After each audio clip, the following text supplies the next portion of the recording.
soon.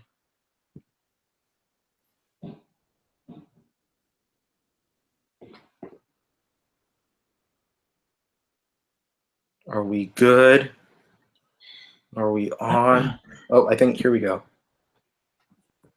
All right, I'm live. Do you guys see the video? Buddy. Okay, awesome. Number one, I can see in the chat, Eric, quote, I bet Riley blew chunks all over his Omnibus collection the second last week. No, I did not. I went straight into my kitchen and I ate a bunch of food and then I went to sleep. That's the way to do it, like a champ. Yeah. And went to work the next morning, no hangover. Yeah, well. That's not true. I went to work the next morning, and my biggest mistake is that I did not have any water at all. Amateur. And I drank it like you guys saw how fast I went.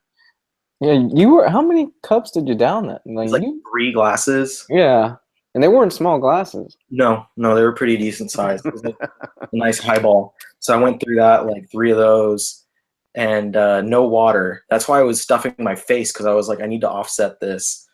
And then I went directly to sleep, and I woke up, and I just felt like I was going to be sick. So immediately I went.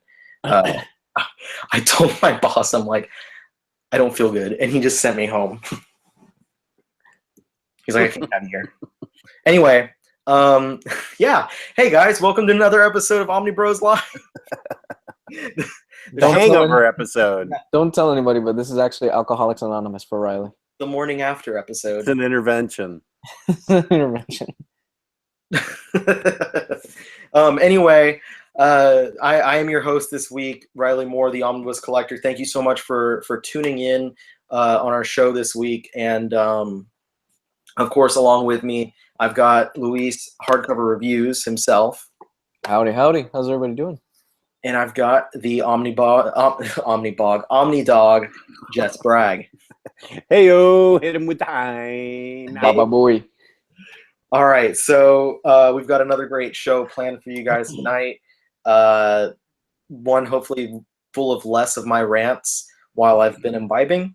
I will only be imbibing in water tonight. That's vodka. Shh. We're going to be talking about event comics, the very thing that led me to drunkenness last week. Mm-hmm. But we're going to be trying to talk more about some of the events that we love, and we might talk about a couple of the ones that we hate. I really wanted to maybe talk about what we think makes an event good, and what we think makes or breaks an event.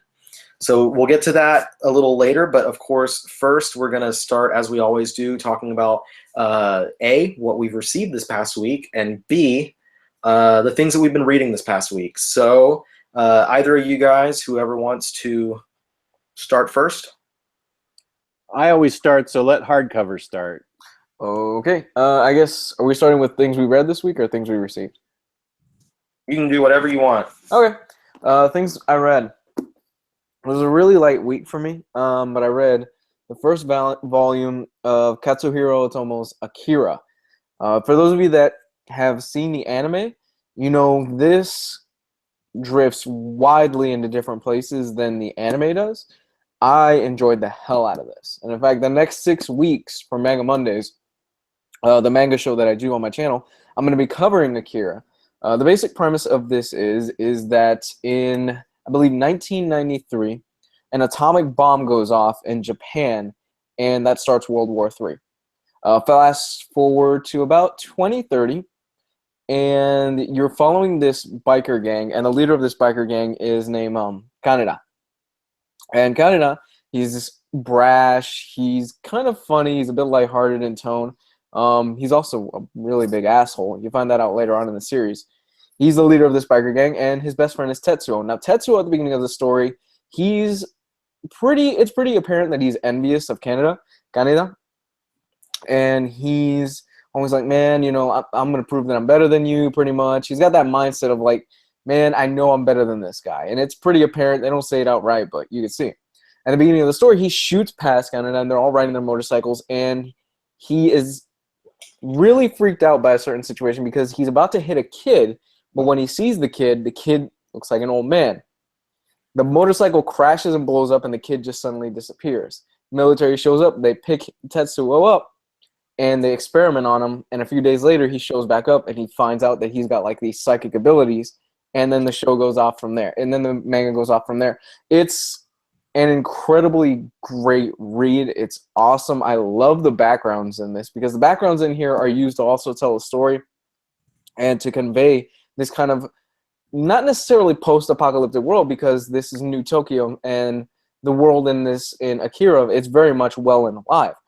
I love this. I really did. I'm a huge fan of the classic anime, and I really like the way that they diverged in this a lot, because how they diverged is that they ended up giving these characters, more of the side characters than anything else, more of a backstory. You really like it, you really enjoy spending time with them, because in the anime you really don't get much time with them. It's mostly just Tetsuo and Akira. I mean, Tetsuo and Kaneda. I loved it. I absolutely loved it. As a fan of the anime, if you have watched the anime and you've never read the manga, I highly recommend you do read the manga. It expands upon the mythos so much more. I mean, infinitely so much more. And I think that's a product because the movie came out in 1993, but the manga didn't finish for another 2 years. So where the movie ends, I believe the movie ends in the 3rd volume. The manga keeps going from there. Okay. And that's what I read. Just so you know, I was listening. Same. Huh? We're listening. Oh, Yeah. okay. We're still here. That's pretty much where I'm at as far as what I've read this week. Well, that was definitely a good read, considering I've read like nothing this week. It was a light week for me, man. I read a bunch of stuff. Oh, and for those that are wondering, this is a manga that actually reads in the traditional American way. They published it from left to right, not right to left, like most manga. I was making sure I got that right too. I was like, left to right. Okay. Left to right. So you start like a regular book. Yeah. Okay. And so am I talking about what I read, since Riley didn't read anything? Well, I can talk about what little I read, but you can go first. Like, okay, I actually got to read several things. One of the things I read was, of course, I'm a Bombshells fan, so I read the first trade paperback of DC Bombshells, and written by Marguerite Bennett and drawn by Marguerite Salvage, another girl named Marguerite. So I found this book to be, I think, the first collection. She has to introduce a lot of characters in this book, and I will show you some of the artwork, which I think the artwork is really good. She has to introduce Batwoman, Wonder Woman, Supergirl, Stargirl, Mira. She also throws in Poison Ivy and Harley Quinn. And here's Harley Quinn with Poison Ivy. Despite all those people that she's introducing, you'd think it would be disjointed, but it works pretty cohesively. And it's set in World War II, the very beginning of World War II. And Supergirl and Stargirl are Russians that are adopted. Stargirl's parents adopt Kara, or Kara as she's called in the Supergirl TV show. They adopt her, and she grows up in Mother Russia. And it is actually really well written, I think. It's got a lot of strong female leads in it. You're dealing with an awful lot of it's nothing but strong female leads dealing with the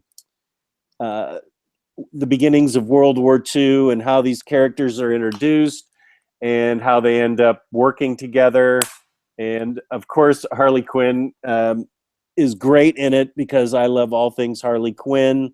They do a good job with her. They do a good job with Zatanna and Constantine. I forgot, they're in it too. So there's a lot going on in this book. Interestingly, we see Mira, but not Aquaman. The only real guy we see in it is Steve Trevor for Wonder Woman, But I really like this book. I'm looking forward to reading the second book. I expected something light and frothy, and it's actually pretty. I'm not going to say deep, but they flesh out the characters really well. Here's the propaganda poster for Stargirl and Supergirl. They flesh out the characters really well, and it's an interesting story about how they get together. So I really dug it. It was a good book. I dug it. On the Jess scale of don't dig it, and I did dig it, that gets a I dug it. And one book I read that I didn't dig, and this may be surprising to people because I know it's a favorite of people, is Outcast. I read this this week, and I don't know if it's just me or, well, it's always just me, but since it's all about me, but I wasn't feeling it in this book, although I did dig the art and the colors. It's a very nicely drawn with lots of cool colors in it. The story is just one of those stories so far in the first volume where the protagonist just keeps wanting to get out of his responsibilities and his long history of being able to help sort of exorcise demons from people. And it's a conspiracy with, I don't know, maybe the personification of the devil in there. But I didn't feel, this is strictly my opinion, I just didn't feel like it was breaking new ground in the whole sort of possession demon genre. He the whole book is he's fighting, getting drawn back into it again, with this minister who performs regular exorcisms. And I don't know, I just didn't feel like it broke any ground. It just felt too familiar to me. Yeah, I agree. Okay, well, I'm not going to say it was bad, but I just wasn't feeling it. I'll wait. I'm going to wait to see what people think about the second volume when it comes out before I automatically just go ahead and buy it. Maybe it gets stronger in the next book, but I wasn't digging it on the Jess scale. I don't know. Sorry, guys. I just didn't dig it. One book that I totally dig is Gail Simone's Clean Room. This is volume 2. Oh, I want to read that. Oh, she is crushing it in this book. One thing is it is some of the most gorgeous art by John Davis Hunt, and beautiful colors again. It's about this so-called cult leader who can see things that other people can't. What it involves, she's been able to see these things since birth, or since she was a little girl, and it involves, this is the second arc of the story, and she's the center of this sort of Scientology-like community, but there's a real evil out there that only she can see, and it turns out that there's another female, a couple of female, this is another strong female protagonist type of story, but it's hard to explain just how great it is, but it is a compelling read that I just thought, one thing that sucks you in is just the gorgeous art, but and in this particular arc, the cult leader is assassinated. I don't want to spoil anything, but she's assassinated, and that's sort of what propels the story forward. And there's kind of a mystery going on. I'm not doing a good job explaining why I think you should get it, but this book, I think, is just fantastically written with all kinds of conspiracies going on. I generally don't like conspiracies, but this one really grabbed me, really pulled me in. I strongly suggest people get Volume 1 and Volume 2 because I think this is one of the best things Gail Simone's ever done, and I don't think it gets enough love.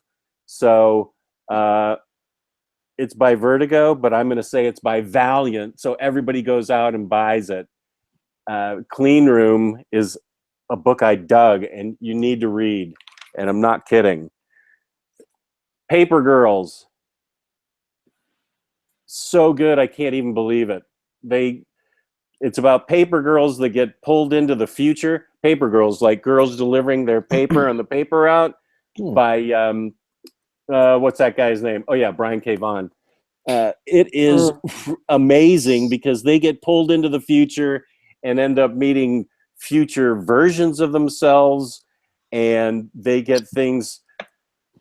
They're in the near future, and there's artifacts from the far future of themselves that get brought back, and they all meet in the near future. And I can't even tell you how good this book is. Its concepts are just amazing about time and how these sort of invaders are around, and it is really a great read. I'm sure everybody's already reading it. The art is great. It's by Cliff Chang, and it is just an amazing book that I think I don't know that I see people talking about it enough, maybe because it's just in trade paperback form, but I think this is definitely as strong so far as Why the Last Man. Wow. I'm making that comparison because it is compelling. It keeps me very involved. The characters are very interesting and fleshed out. It can be confusing. It does because it deals with time travel concepts and things, Apple products from the far future that can do amazing things, and sort of alien type creatures. It can require a second read, but yeah, this is way strong, and I totally dug it on the Just scale.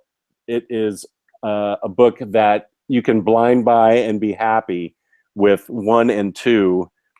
And the last 2 books I read, I'm sort of behind on. Well, I'm way behind on Rebirth because I'm not collecting it in singles form, but I read Titan's Hunt because I also read Lois and Clark, and I wanted to get a taste of what was going on.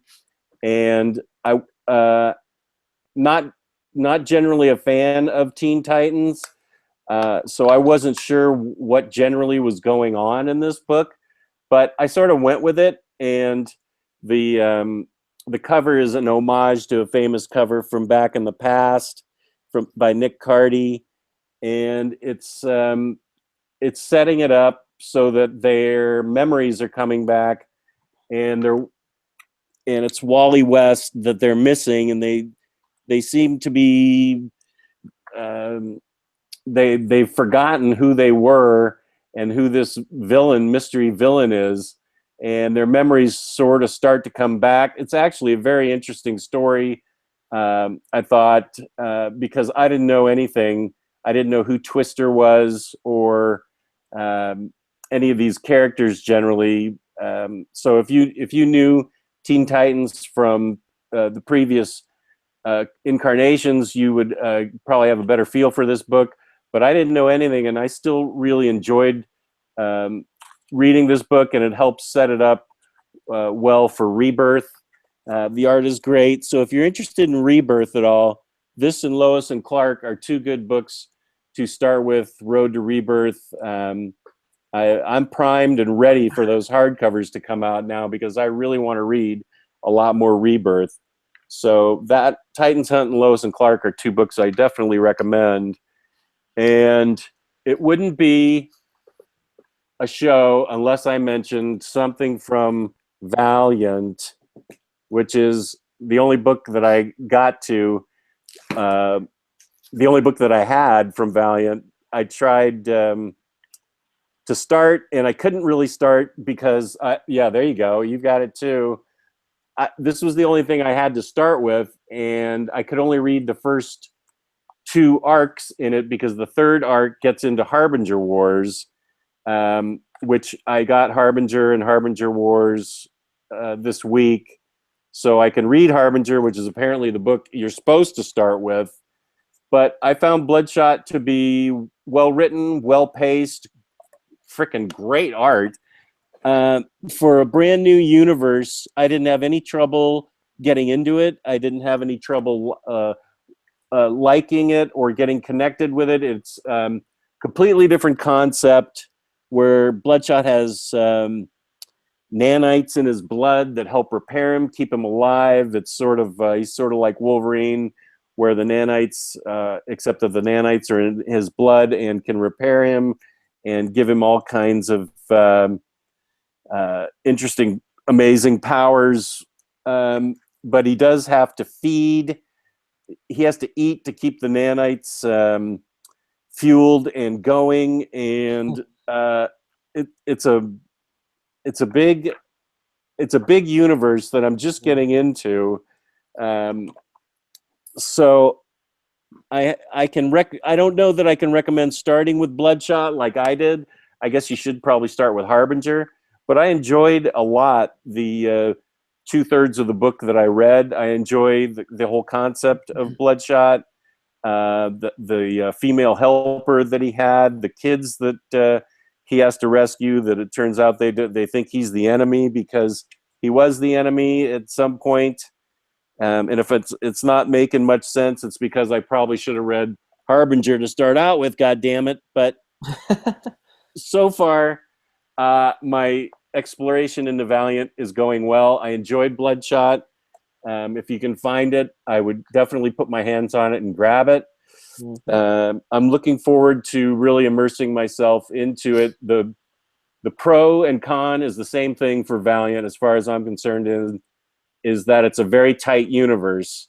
So that makes all the stories cohesive and interlocked, but since it's so cohesive and interlocked, they need to be read in a certain order. You can't just stick your hand in and pull a book out and expect to know what's going on. So I would suggest that if you're into Valiant, start with Harbinger, which I did not do, but I from what I've read, I'm really looking forward to getting into it. This guy has an awful lot of voices in his head, which I can relate to because I've got so many voices in my head. I don't pay attention to the ones that tell me to kill. He does pay attention to those voices. So I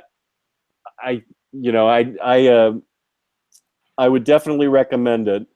And I just wanted to show off my shirt, which I got. This shirt rocks totally. I'm sure everybody's jealous of it.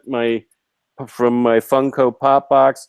And let me just mention, there are no more than one bastard. There are now the Bastards 3, as I call them. Tyler Chu, Emily Donnelly's husband, Brendan, and Ryan Sace. For private reasons, they are the Bastards 3. They were talking shit about me in a group PM that we had, and I decided to get revenge on them by calling them out on the air. So you guys are bastards. Thank you. Look at him casually flexing. Well, I think they're bastards because I'm not included in the fun group PMs. Oh, it's them talking filthy. I'd be happy to. Somebody's saying you're flexing. Daniel McBride. Jess. What's that? Somebody's saying you're just casually. Oh man. That's right, buddy. Hashtag Silver Fox. Anderson Cooper, eat your heart out. Yeah, buddy. Thank you. Daniel McBride's in that group too, so it's very funny. It's just a little chat where they tell the filthiest jokes possible because they can't tell them on the Omnibus page. So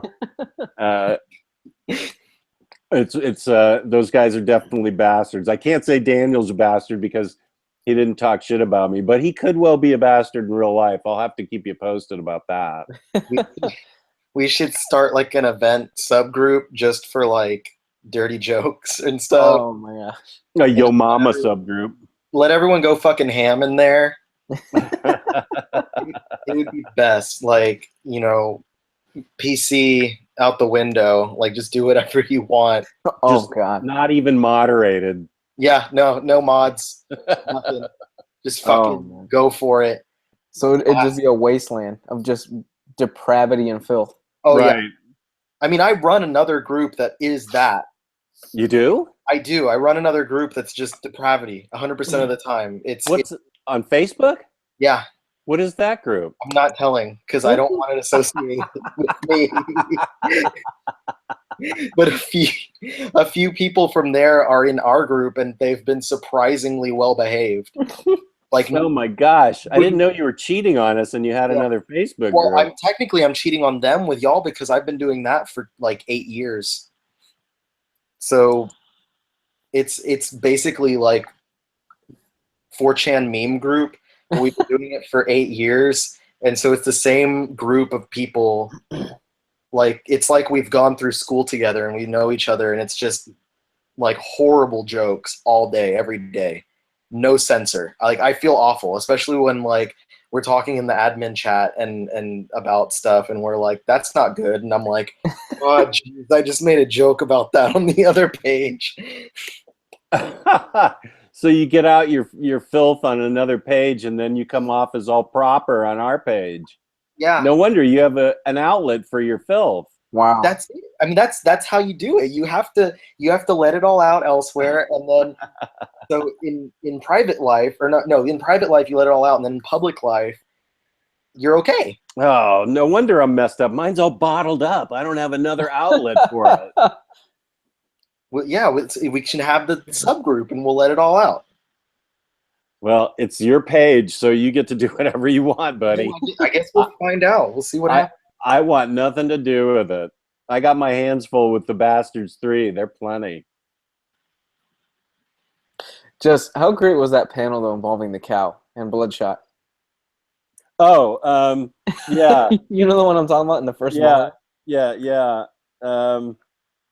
Let me see if I can pull it up. I don't think I can get to it. But do you have it right there? I haven't opened it up. I read the trade and then somebody sent me that hardcover. Oh, okay. That's right. Let me take a second to say two things. I got this has nothing to do with hardcovers, but it's something you guys always talk about, and I'm totally left out because Tacos? I don't know. No, I've eaten tacos before. Oh, okay. Anime. I've watched no anime in my life, and Sherlock Alexi in our group did the nicest thing. He got me a copy of all the seasons of Cowboy Bebop, and I have been getting into it. I've watched the first disc, which is like the first 10 episodes, and I love frickin' Cowboy Bebop. It's so good. It is so great. I'm having so much fun just totally binging on it. And I mean, I don't really have any photo bait. Here's what the discs look like, but that's really about all I can show you. But I've watched no anime whatsoever, and I can see what I've been missing now. I love this Cowboy Bebop. I can see why everybody. I posted on the Omnibus group that Sherlock had sent it to me, and by far, that's the most comments that I've ever received on one of my posts. And sometimes I get a lot of comments, but I mean, I got hundreds of comments on how much people love Cowboy Bebop. I had no idea how popular this thing was. But yeah, Sherlock, I really appreciate it that he does the Splash Panel podcast, and I really, really dig it. And so I guess I'm about a third of the way through, and I have been specifically told to get the movie and watch it between, I don't know, episodes 23 and 24 or whatever it is. I have it written down. So I have to get the movie, and it kind of reminds me of Firefly, a show that I really loved. but I just wanted to say I'm fully in the anime camp now. Totally dig Cowboy Bebop, and it may just be a matter of time before I'm into manga too. Well, on that note, I'm gonna show you your next big whale. Uh-oh.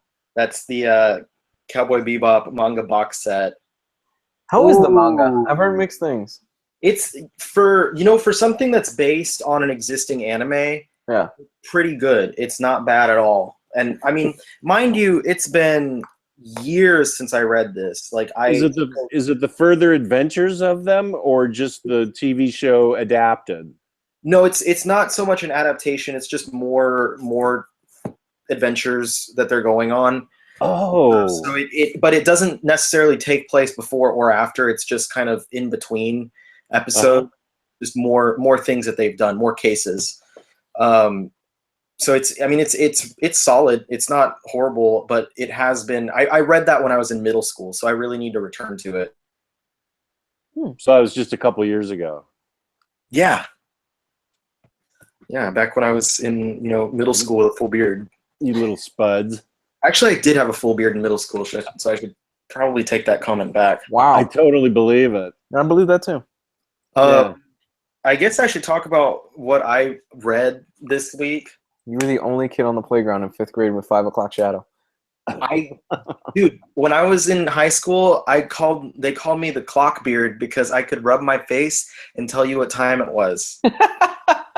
Clock It beard. feels like noon. That's awesome. Anyway, so this week I didn't finish reading anything. I read the first couple chapters of Tomy because I was like, fuck yeah, Japanese horror movies or Japanese horror comics. And it's pretty good so far, but as with all Junji Ito stuff, I feel like it's one of those that really builds and gets better as you go. So I'm really looking forward to that. I also Louise, I finally read the first issue of US Avengers. How great is it? It was great. The only disappointment I had was I didn't realize it wasn't General Ross that was the Red. Yeah. There's another Red Hulk. So that came out of left field for me. But Same.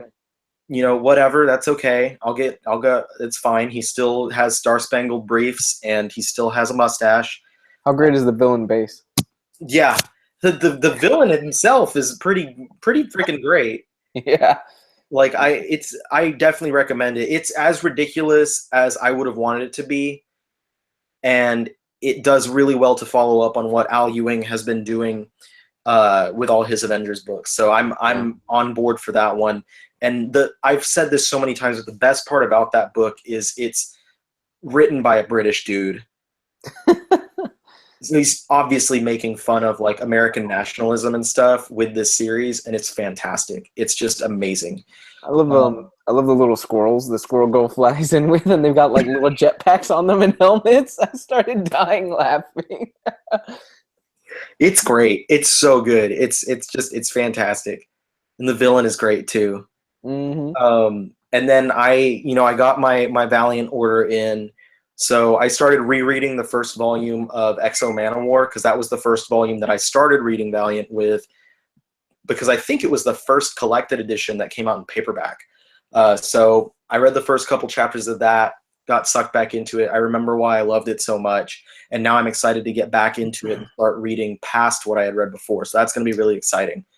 But that's pretty much all I read this week. So I'm going to segue into what I bought or what I received this week.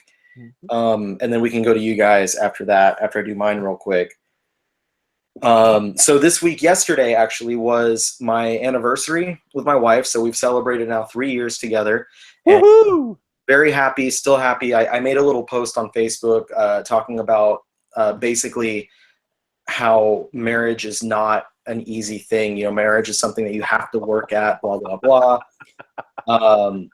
And it's important to note that. And it's important. I wanted to put that out there because this year there are a lot of friends that I see on Facebook that are getting married. My sister is getting married.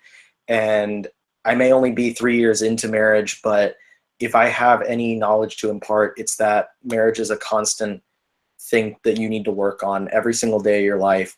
You go through ups and downs, but in the end, it winds up being worth it because you're with the person you want to be with forever. And we've had rough time the past few years. We've had really great times the last few years. And in the end, there's nothing I'd rather have gone through with anyone else in the world than what I've gone through with my wife. So we celebrated yesterday. We actually both got each other our gifts way earlier than our actual anniversary. She got me this new leather jacket, which is great because we're going to Colorado on vacation next week, so I'm going to stay warm out there. And I got her a Louis Vuitton bag that she's been wanting for apparently her entire life, because when she got it, she started crying.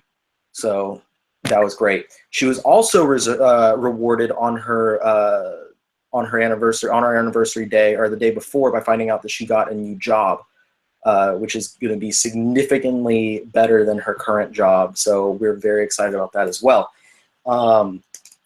But my wife also let me have a tiny little shopping spree at Best Buy. So I grabbed several movies. And I know Jess is curious about what I got because I was talking about it before. Nothing terribly interesting, just kind of filling gaps in collections in my DVD or Blu-ray collection. First, I got a cheap copy of Inglourious Bastards. I love this movie. And there was only a few spots of my Tarantino Blu-ray collection that I hadn't filled yet, and that was one of them. I grabbed the Steelbook Blu-rays of the original Star Wars trilogy. So there's A New Hope, The Empire Strikes Back. Can you open that up? What I'm new to the Steelbook game. What's going on with Steelbooks? So it's just really cool. It's a really cool case. Pretty much. Uh-huh. It's like That's beautiful. It's like the oversized hardcovers of movies. Are they expensive? These were $17 each. Oh, okay. They're typically not much more than your standard stuff, unless it's something really special. Like, for instance, they didn't have it this time. Otherwise, I would have obviously gotten it. But they had a Blu-ray Steelbook edition of Space Jam the last time I went to Best Buy. This time they just had the standard one. The Blu-ray Steelbook edition went for like $15, and the standard one was about half that price. The plastic case. Okay. And there's Return of the Jedi. I also downloaded a version of the original prequel, or not the original, the prequel movies that are merged into one film, taking all the best parts and making it into one 2.5-hour movie. Ooh. The 2.5 hours? You mean 1 10-minute movie? Here's the best part about that. I started watching it, and I haven't watched all of it. I watched like maybe 15 minutes. The only sequence from episode 1 is the final fight with Darth Maul. Like, wow. After the text roll goes up, they go directly into the final fight. And I was like, this is the best thing ever. I love it. That's about right. Like, tells you the background of, like, blah, blah, blah, Anakin, Tatooine, Anakin hates sand, yada, yada, yada. And then Darth Maul fight. And it's great. It's fantastic. I just can't do it, Mom. What's the name of that cut? Where do I get that? I just went onto like a torrent website, and it's just called The Last Turn to the Dark Side, because it's a fusion of like The Last Hope and Turn to the Dark Side, which are 2 fan edits. There's another fan edit out there that I can't find because I think it's pretty impossible to get, which was actually put together by actor Topher Grace. What? And it's 80 minutes long, so this is a little bit more Jess's speed. It's only like 80 minutes long, and it's his edit, and apparently it's a really well put together edit.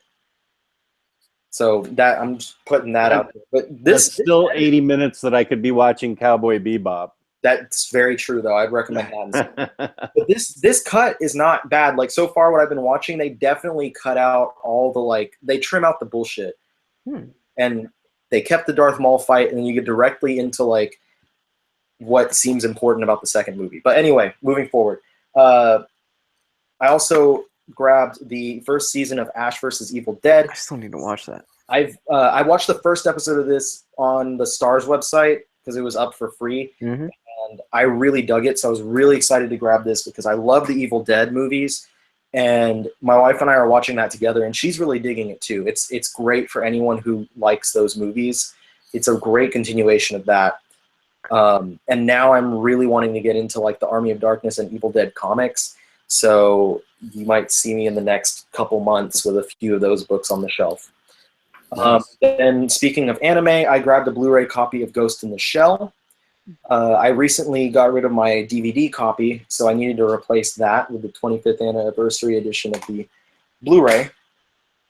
And then for next Christmas, I got a movie that I'll be watching, and that is Batman Returns, one of the best Christmas movies out there. Hey. And then finally, the big one I grabbed was the Alien Anthology set.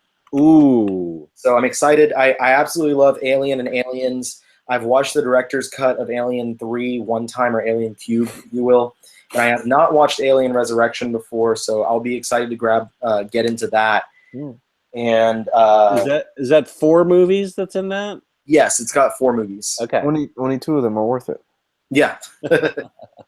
Just think of the last 2 as kind of Elseworlds tales. I think that's what they're treating them as anyway, like with the new movies that are coming out. So, but this set is really beautiful. Like it has this little book in there that has all the like some artwork, and the discs are shoved in there.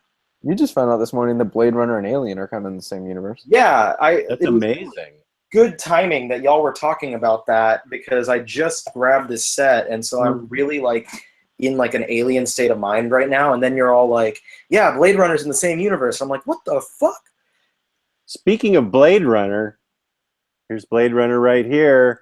This is 5-disc complete collector's edition that Gabe Bustamantez gifted me that I just got today. Ooh. And it has the final cut, which I have not seen. I haven't seen it since it was released in movie theaters back before you guys were born.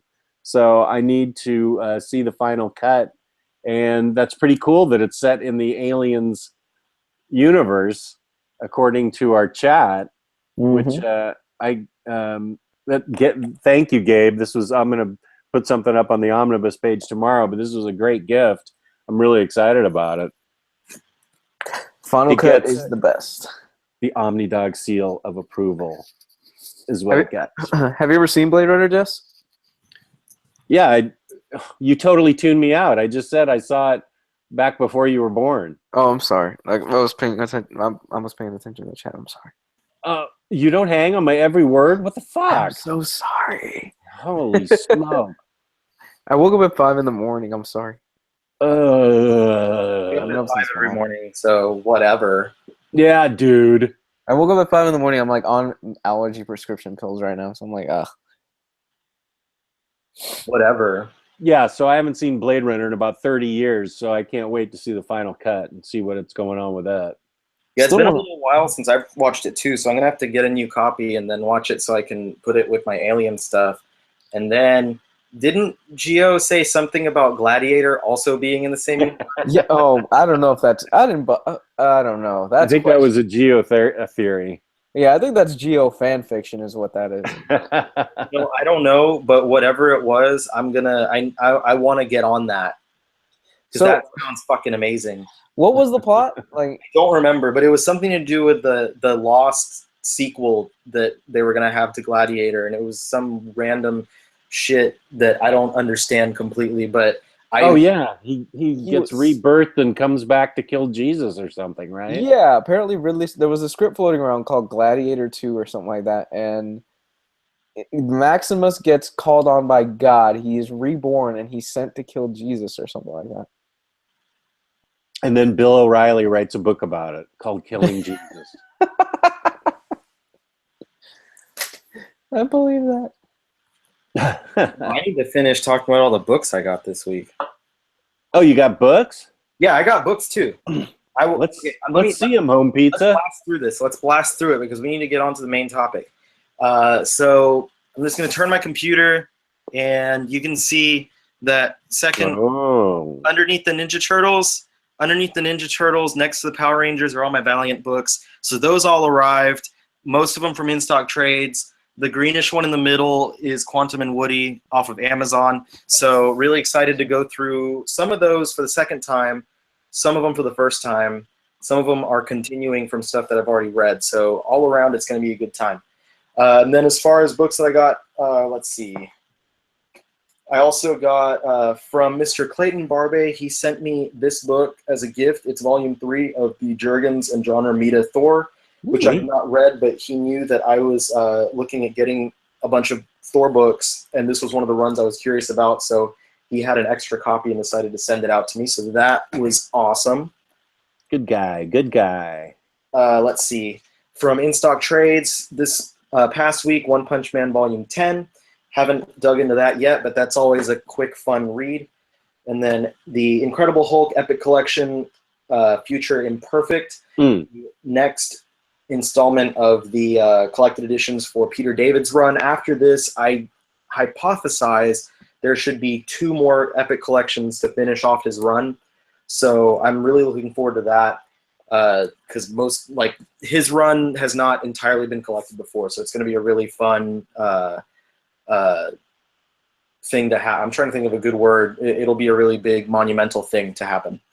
And then I got the 2 oversized hardcovers from Marvel this week, or this past week, that came out were Amazing Spider-Man Worldwide Volume 1 and Deadpool World's Greatest Volume 1. Amazing Spider-Man Worldwide, this is, of course, the current series by Dan Slott, which is leading into, the stories in this book lead into the current clone conspiracy stuff. So if you're reading that, then I recommend this. It's really fun. I really enjoy this new version of Peter Parker, the successful, the Peter Stark type of thing. So you recommend that book? Because I was on the fence about it. I don't know anything about it. I personally do. I really dig this because I mentioned it in the show before. I think that having Peter become successful like this is kind of showing, his evolution, and that evolution has always been important for the character because he's always been relatable because you're like, oh, he was a kid, and then he goes to college, and then he gets a job, and now it's the next step in his evolution. He gets the job that he's always been working towards. Also, I enjoy it because I know that it's not permanent, and I know that eventually he's going to go right back down into the pits, and he's going to have his Parker. Oh, yeah. Pretty soon. It's fun to see it while it lasts, Yeah. Pretty soon he's going to be collecting an unemployment check again. Don't worry, folks. It's going to happen. Yeah, he's going to go back and probably start taking photographs and teaching and shit again. So whatever. But in the meantime, while he's got this new high-tech Spider-Mobile that you can see in the background here, and he's got this high-tech symbol with the light and all that shit on his chest, and he's got he's basically is Tony Stark. He has someone else that poses as Spider-Man for him while he's busy being Peter. So he's going to lose all that. It's going to happen. But in the meantime, I'm enjoying the ride, and Clone Conspiracy has been really interesting, really great follow-up to, a lot of those, a great follow-up to what Slott has been building up to the past year or so or more. And also a nice follow-up to a lot of the clone stuff from back in the 90s, because you revisit those characters and stuff. And then a little word on the Deadpool book. This one is the next collection to follow the Deadpool Omnibus that came out last month. So if you read that and enjoyed it, then you'll definitely want to pick this one up. Brian Posehn is no longer co-writing this book. It's just Jerry Dugan on there. The main idea here, and you can see these color-coded Deadpools on the back here, very Green Lantern style. The main thing, the idea is that Deadpool has now become an Avenger. After the events of Secret Wars, he's joined with the Uncanny Avengers. He was brought in there by Steve Rogers, and now he's making money. He's got, he's now enterprising himself. So he hires a bunch of different characters, some mercenaries, some vigilantes, and stuff like that, to come and work for him as his own heroes for hire. But Luke Cage tells him you can't call them the heroes for hire, so he decides to call them the mercs for money. And this volume collects issues 1 through 7, as well as 3.1 or 3.1 of the current Deadpool run. So it seems like it's a really thin book. It's only 8 issues, but one of those issues is triple length, so it's a little bit longer. Is one of those issues completely in Spanish? Yes, it is. The last Is one, it? 3.1, is completely in Spanish. That's awesome. So that's awesome for you guys since you speak Spanish. What am I supposed to do? I don't know. Suffer. That's not really the answer I was looking for. That's the answer you got. But aside from Jess's inability to understand Spanish, this is a really good book that I recommend. I really dig where the story goes, and it also has some really interesting stuff that he does with the actual mercs. Interesting characters he gets in there. You have what is it? There's Fool Killer, Madcap, Slapstick, Terror, Stingray. I think Solo is in there, and then the Hispanic one. The reason there's a Spanish issue, his name's Massacre, and he's a new character to that. And then you have him take place of one of the characters after something happens in the first arc. As well, you get the first issue of Deadpool 2099 in the same vein that the last volume had. Between every arc, there was a flashback issue that went to like the 60s, the 70s, the 80s, and stuff like that. This volume, every arc in between has a 2099 issue that flashes forward into the future where we get to see Deadpool 2099. So that's been really fun as well. I also wanted to mention really quickly that the next oversized hardcover is probably only going to collect 5 issues. And I wanted to address that because that's kind of ridiculous. But the reason is because one of those issues, Marvel had a crossover between Deadpool, 2 issues of Deadpool, Power Fist and Iron Man, Power Man and Iron Fist, and Daredevil. But instead of separating it into a bunch of different issues of each series, they just combined all 4 issues together into one. So one of those like 5 issues is going to be a quadruple-sized issue. So that's why it's probably only going to be 5 issues for the next oversized hardcover. I wanted to address that before before it got solicited and people in the group started being like, "What the fuck is going on with this?" But that's this week. That's what I got for this week. So we can finally get on to the actual topic for this week, which is event books. And so each of us have chosen a couple of events that we really dig. I'm probably going to talk about at least one event that I really don't dig.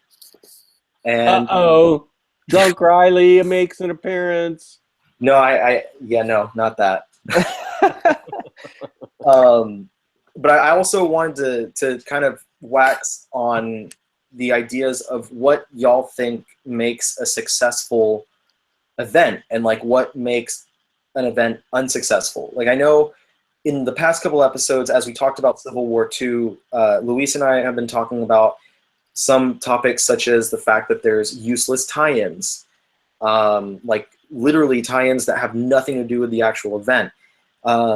I talked about the fact that Civil War II was way too disjointed to actually be an event. It seemed like, 8 separate little single-issue stories that kind of tied together. It was just horribly written. But, what in that manner, what makes a good event so good? What makes us actually want to read these events? So I don't know who wanted to start. Let's take that topic and start with it. Okay. Go ahead, Hardcover. I would say focus. I think the best events are the events that the writer goes in and he knows, pretty much like any story, where he's going to end it, where the beginning, the middle, and the end is. We recently saw what I think is a pretty damn perfect, almost perfect ending for an event, is Secret Wars. Mm-hmm. If you read Secret Wars, I think it reads just fine on its own. It's self-contained. And to me, I only read Secret Wars. I didn't read any of the side stories. And I was like, you know what? I am perfectly content with this story, with how it's ending and where it's going. Now, the side stories I heard, they vary in quality. I've heard some are better than the other ones. I've heard, I think, Thor's, was pretty good from what I've heard. Yeah. What are the other ones that I heard were pretty good? Weird World was great. I heard that. Siege is good and actually ties in. Ennis had a few books that I heard were pretty good too. He did like Where Monsters Dwell, which was a World War II pilot getting on like a island of monsters or something like that. That was pretty good. I think the best ones are the ones you can read without having to buy 50 other books. Yeah. It's like, okay, Thor might show up in one panel and he might say something, and it's like, okay, well, I got to go on this thing. And you're like, okay, I could choose to pick up that tie-in issue and go, you know what, okay, that interests me. Or I can just go about and continue reading the main book, and it has no real general effect to the overall story. I agree. And that's one of the huge issues that we saw with Civil War II, and also with the original Civil War, was that neither, with those events, especially the second one, they focused too much or relied too much on the fact that they're assuming the reader is going to buy into all these tie-ins. And that might be easier in retrospect when you're buying like collected editions, the paperbacks and hardcovers. But when you're reading it month to month, it can be daunting and confusing. Like, I didn't read Civil War when it was coming out in issues. I bought the collection, and I also bought like the Spider-Man paperback by J. Michael Straczynski, and I bought a couple of like other tie-ins for the characters I cared about, and I got a good full story out of it. But I can imagine how unnerving it can be to jump in there and be like, oh, now I have to move to this other book to find out what's happening with Spider-Man and what's happening with the Punisher. So I agree with what you're saying there. Can we agree? I think that everybody feels like there's I feel like Marvel does this more than DC, but maybe I'm wrong. There's just goddamn many events. Yeah. I'd like a year of no events where you can just tell a story that I don't have to go branching out and finding all these other books for. Can we just, like, it seems like it's event after event recently in Marvel's universe. Maybe that's my perception, but it just seems like it's nothing but events almost. Yeah. I think there's too many. I agree with that, and that's part of the reason. That's one of the reasons why I like all of us, all aboard the hype train for Valiant. But all of us are reading Valiant stuff right now, and the events, from what I've heard and what I've seen, because I've been following the reading order that's been posted from Reddit, it's pretty self-contained. Like, you read Harbinger Wars, and you read like 1 or 2 issues of Bloodshot, or 1 or 2 issues of Harbinger, and that's it. Mm-hmm. Yeah, and they're very very organic, the way that they unfold.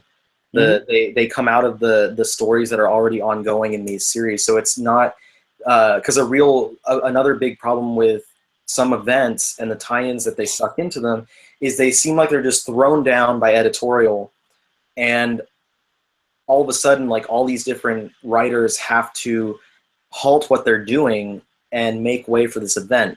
Sometimes they can make something good out of it, but more often than not, it's just really jarring because it's making these stories seem more disjointed, because one moment you're seeing the character do things that pertain to what is going on in their ongoing series, and then all of a sudden they're sucked into doing something that ties into the event of the month. So it's really annoying. Well, I wouldn't even say... I'm sorry. Go ahead. I'm sorry, Jess. No, go ahead. I wouldn't even say just like events. I'd say books in general. Like Jason Aaron's Thor run, which I absolutely love. You get through the first arc with God Butcher, and you knew Thor: The Dark World, the movie, was coming out, and they had Malekith in there, and it kind of felt like editorial went to Jason Aaron and said, "Look, we need a Malekith story so it could tie into Thor: The Dark World," and he just shoehorned something in there, because, in my opinion, that Malekith story was not that good. I think it's not terrible, but it's Jason Aaron, so I kind of hold him to like a higher level, and I was like, this is okay. And then after that Malekith arc is over, he jumps in and he finishes off the God World, the God Butcher stuff incredibly well with a badass Galactus story. Yeah, no, I get what you're saying there. And the cool thing with Jason Aaron is he bounces back, though, in both the next arc, but also in the current stuff that's going on with female Thor. Mm-hmm. He's brought Malekith back in a way that actually does seem organic. So now it makes it feel a little less shoehorned in. It makes it feel a little less like editorial is mandating that story, even though it's obviously what they did. Mm-hmm. So for future readers who are reading it down the line, they're able to enjoy it a little more without thinking like, oh, Malekith's just in here because of the fucking movie that was on at the time. So he saves it, is what I try to say. What were you going to say, Jess? Yeah, I was just going to say, when I was collecting singles, I specifically remember my LCS when Convergence came out, and I just let out an audible sigh. I said, "You got to be kidding me! Another event? We just got done. It seems like we just got done with an event. I don't want to have to collect all these other issues of stuff for some story, which Riley's going to talk about in a minute, since I'm going to segue into his talking about Convergence." But it was like, I'm tired of these events. I don't want to have to go after all these other issues. So I just have I have an issue with events in general. That's just I don't dig them in general. Because we've all got event fatigue by this point. Because it's one thing if they happen, if there's one major line-wide event every 1 or 2 years, less than every 1 year. It should be every other year, because every year it's too quick, because the event winds up being at least 6 months. Yeah. You only have a few months of recovery until you head into the next one. So it should really be every other year or so. And like maybe small mini series everywhere, like scattered around, like they did several years back. Marvel did Chaos War, which is very self-contained, and it really, like, it didn't, you know, shake things up outside of just for like the Hercules series and maybe a little bit for like the Hulk series at the time. Which that's fine, that's cool, because it worked for what it needed to do. It was, you know, Pack and Van Lente doing their thing.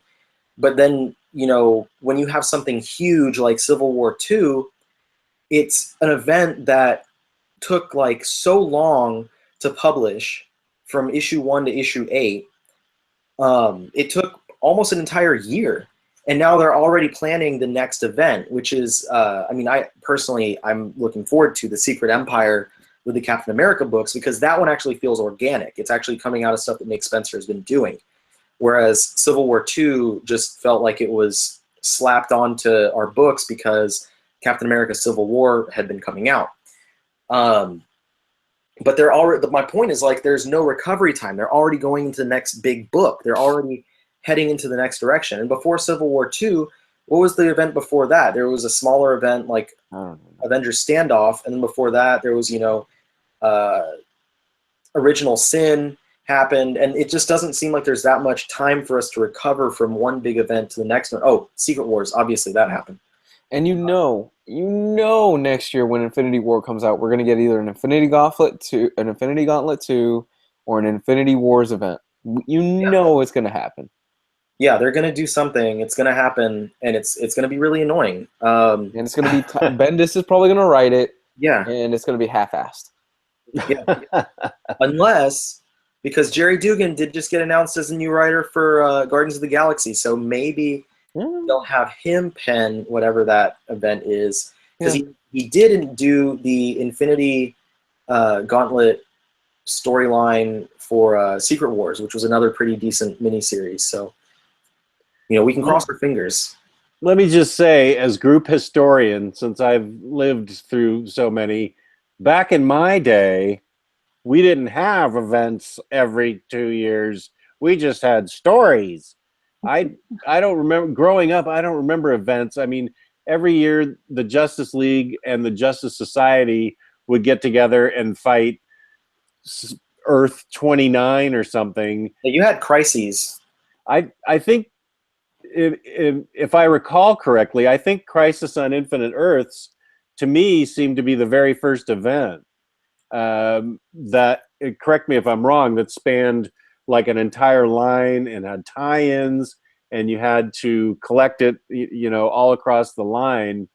Because I don't remember events taking over an entire company like that before that.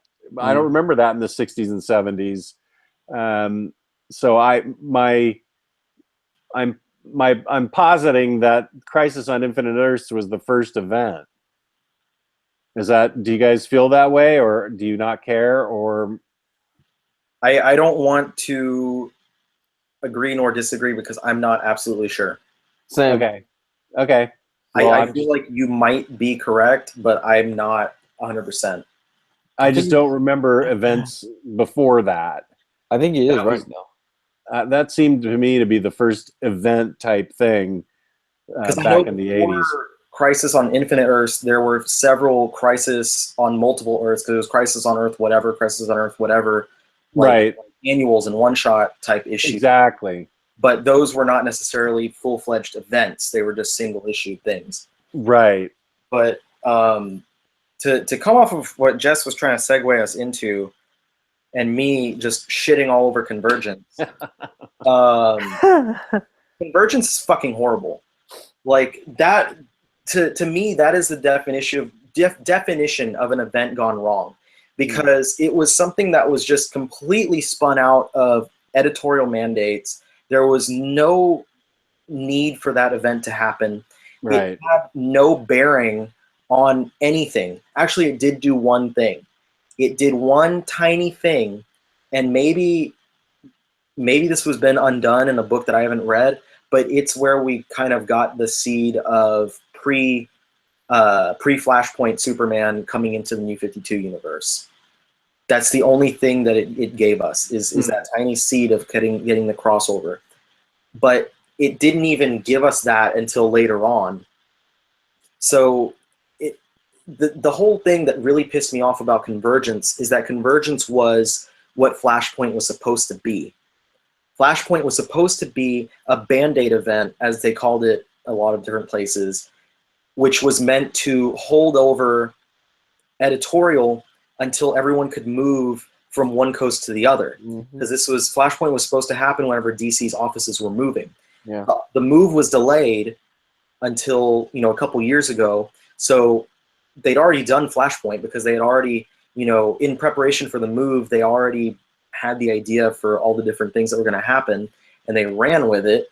And that's why suddenly all these books got canceled that shouldn't have been canned, like great books like Secret Six and stuff, and why, you get such jarring endings to books like Green Lantern and Batman Incorporated, which would then restart in the New 52.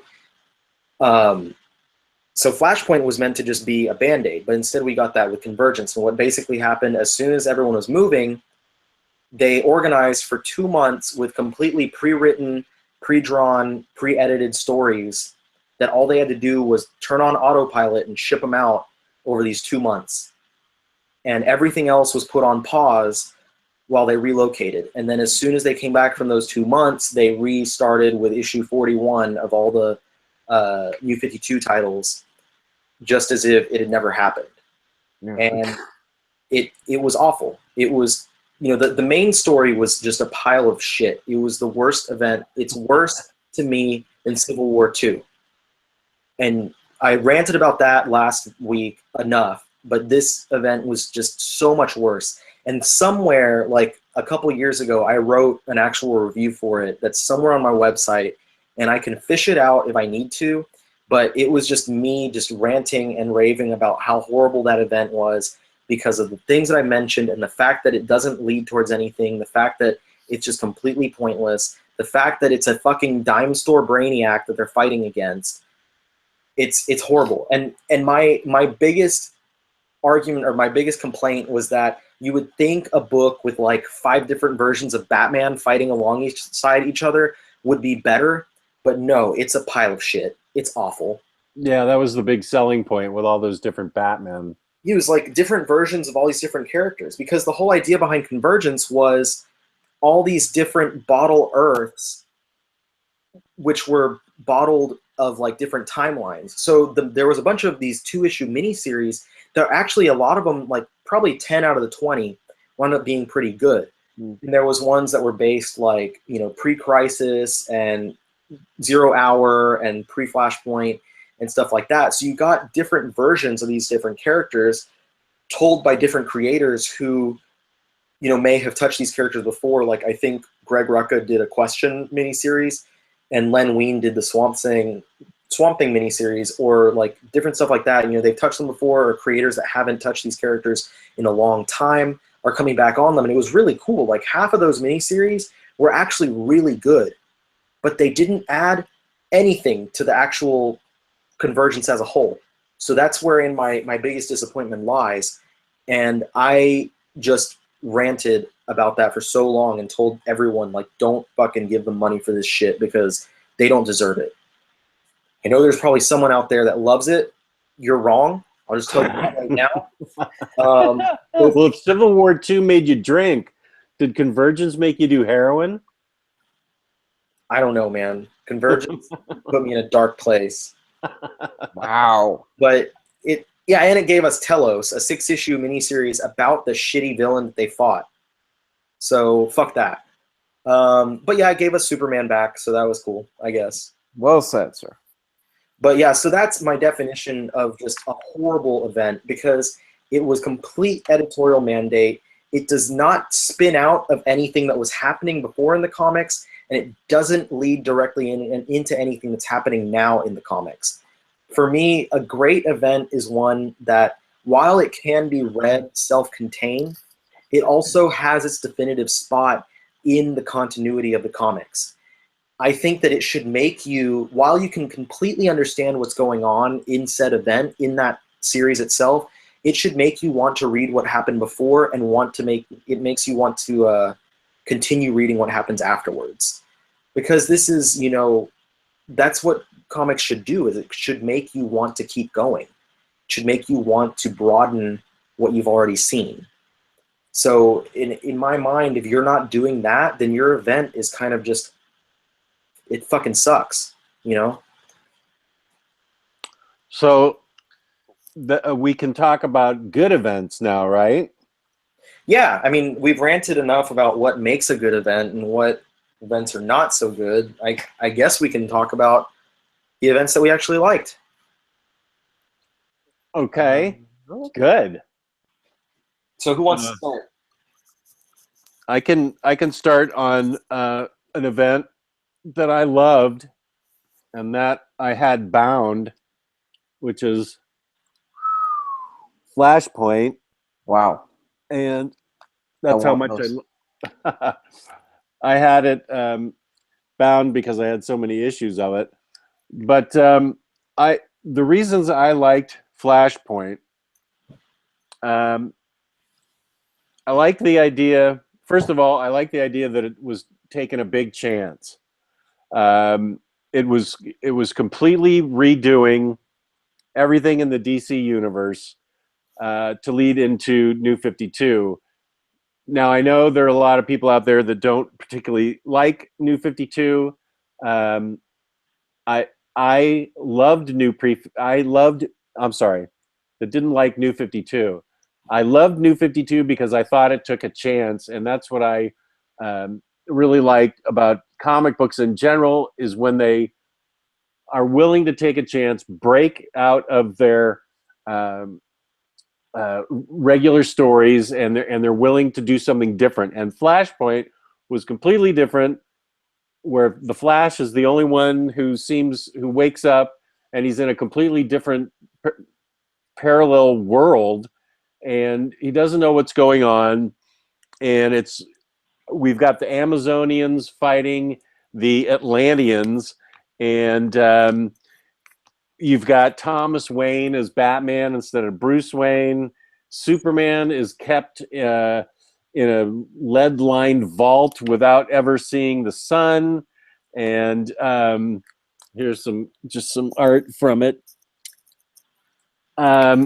And you've got I had to write all this down, but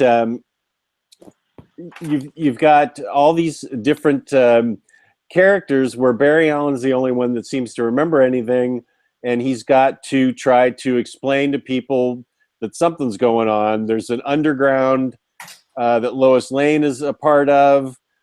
Wonder Woman's battling Aquaman, and it has to me, I generally loved it because it was out of the box thinking, and it had such radically different versions of everybody that it really kept my interest. And it was spotty in places because it had so many different writers and artists. So there were some strong things and there were some not so strong things. But it promised a completely new universe to follow. And I liked that the very beginning of New 52 because it had a Superman that was just learning how to use his powers, and he was the world was learning about him. And then you had Snyder's Batman, who was completely different and dark. And you also had stories like I Vampire and stories like Frankenstein and Agents of Shade. And Love that book. yeah, and I, to me in Flashpoint, the best to me the best twist I have ever read in a comic book, and as historian of this group, that means it's the best twist ever, was Thomas Wayne and the revealing of who the Joker was in the Batman arc. I never saw it coming. I had no idea who it was going to be. I just put the book down and went, what the hell was that? When it got revealed who the Joker was in this parallel dimension, I thought it was fantastic. And I wish I had my act together enough, and I only had the whole day where I could have figured it out, who the writer was of that Batman arc. Maybe there's somebody out there that can tell me in the chat. But to me, that was great writing and just made me go, whoa. And the fact that Barry finds out how to get the world back in order, and Thomas Wayne, whose son was killed, Bruce was killed, and Thomas became Batman. He says, I don't care if I lose my life. I get the world back to the way it was. Get Bruce to be Batman. Here's a letter that you can give him from me, which was a huge gift. Oh man, that moment when he gets the letter too is a gut punch. Oh yeah, Batman cries when he reads that letter. That's an amazing thing. Yeah, that's an amazing thing. And the strength of that event to me was that it was so different and so interesting. And the characters were all very different, doing very different things, and they were fleshed out. And I thought it was something that kept my interest because it promised new things. It tried something different. It wasn't haphazard. It seemed I don't know about. I mean, Convergence does sound like a Band-Aid event, because Flashpoint, if it was planned as a Band-Aid event, I can't speak to that because I don't really know anything about it, but I just thought it was really well done, and that's why I was really super psyched. I just want to show them off again to get them all bound, because I just can't. I just loved what it promised, what it did with the characters, and oh, they're out of order. I got to get them back in order if I want to show them properly. What it promised and what it delivered, and it delivered New 52, which I really enjoyed. I'd say 3/4 of the titles, and I totally. I'm not going to say all the titles were great, because they weren't, but it gave us a lot of good titles. And Manipul's Flash, and some I can go down the list, but that's why I dug Flashpoint. I thought it was it made me eager to get the whole thing together and read it all at once and just go, whoa, this is amazing. It just held my interest, and I don't think it hit any wrong notes. To me, I really enjoyed it. So that's Flashpoint. That's a positive review on Flashpoint. I want to read Flashpoint again now. It was fun. I enjoyed it. Event. It was a really fun event. Yeah. It's a shame we got New 52 out of it, but not saying that everything bad came out of New 52. New 52 had a lot of good stuff in it. Yeah, I think it did. I know there was a bunch of dreck in there, but there was a lot of good stuff that came out of it. I dug Flashpoint. I really did dug it, and I like it's definitely one of that scene will always be stuck in the back of my head, where Batman reads that letter and he's just The feels. Yeah. Well, the scene that I just can't get over is just the Joker reveal. I thought that was brilliant. I just thought it was brilliant. My jaw just dropped. I just thought it was great. Yeah, there was on the topic of the New 52, there was a lot of good that came out of it. It really, I think it started out full steam ahead, and while there was that initial just, you know, kind of confusion and anger out of confusion about what they might have taken out, and you know everything's changing. There was a lot of good happening. There was a lot of really great creators right at the beginning, but they definitely, I think the negativity comes because it became derailed after the first, you know, very steady decline. Like more and more good books were dropping off because of editorial problems and stuff. And by the time you got to like the third year, you had maybe a handful of really good books and then a bunch of decent stuff, and the rest of it's just ass, just not worth it. And it really sucked. And they kind of picked it back up with the after Convergence with the DCU stuff, YOU. Oh yeah, I forgot all about that. That's where like Omega Man came from, and a bunch of books like that, where they kind of let the creators be free again without all the editorial mandates. But that only lasted for about a year before they went into Rebirth. And Rebirth has started good so far, but I mentioned on a thread earlier today that it's already kind of going in that same pattern that New 52 went to, in which it started like full steam ahead, firing all cylinders, but already some of the books that I was enjoying, I'm getting kind of tired of. Oh, I'm sorry to hear that. Yeah, it sucks. I mean, the ones that were great at the beginning are still pretty much great. Like Superman, great. Green Arrow's great. Batman's been like went from good to great, and we're seeing where that's going now. Tom King really has found his footing on that book. Yeah, he definitely got into a good spot now. But a lot of those books that were really, really good that I was loving at the beginning are still continuing that way. It's those ones that like were either surprisingly entertaining or they were like, you know, kind of middling. They've just gotten boring for me. So I'm hoping that it doesn't go into a mass exodus of talent and enjoyable books, because that would be horrible. One thing I like. Oh, go ahead. Oh, I'm sorry. I feel the same way like you said.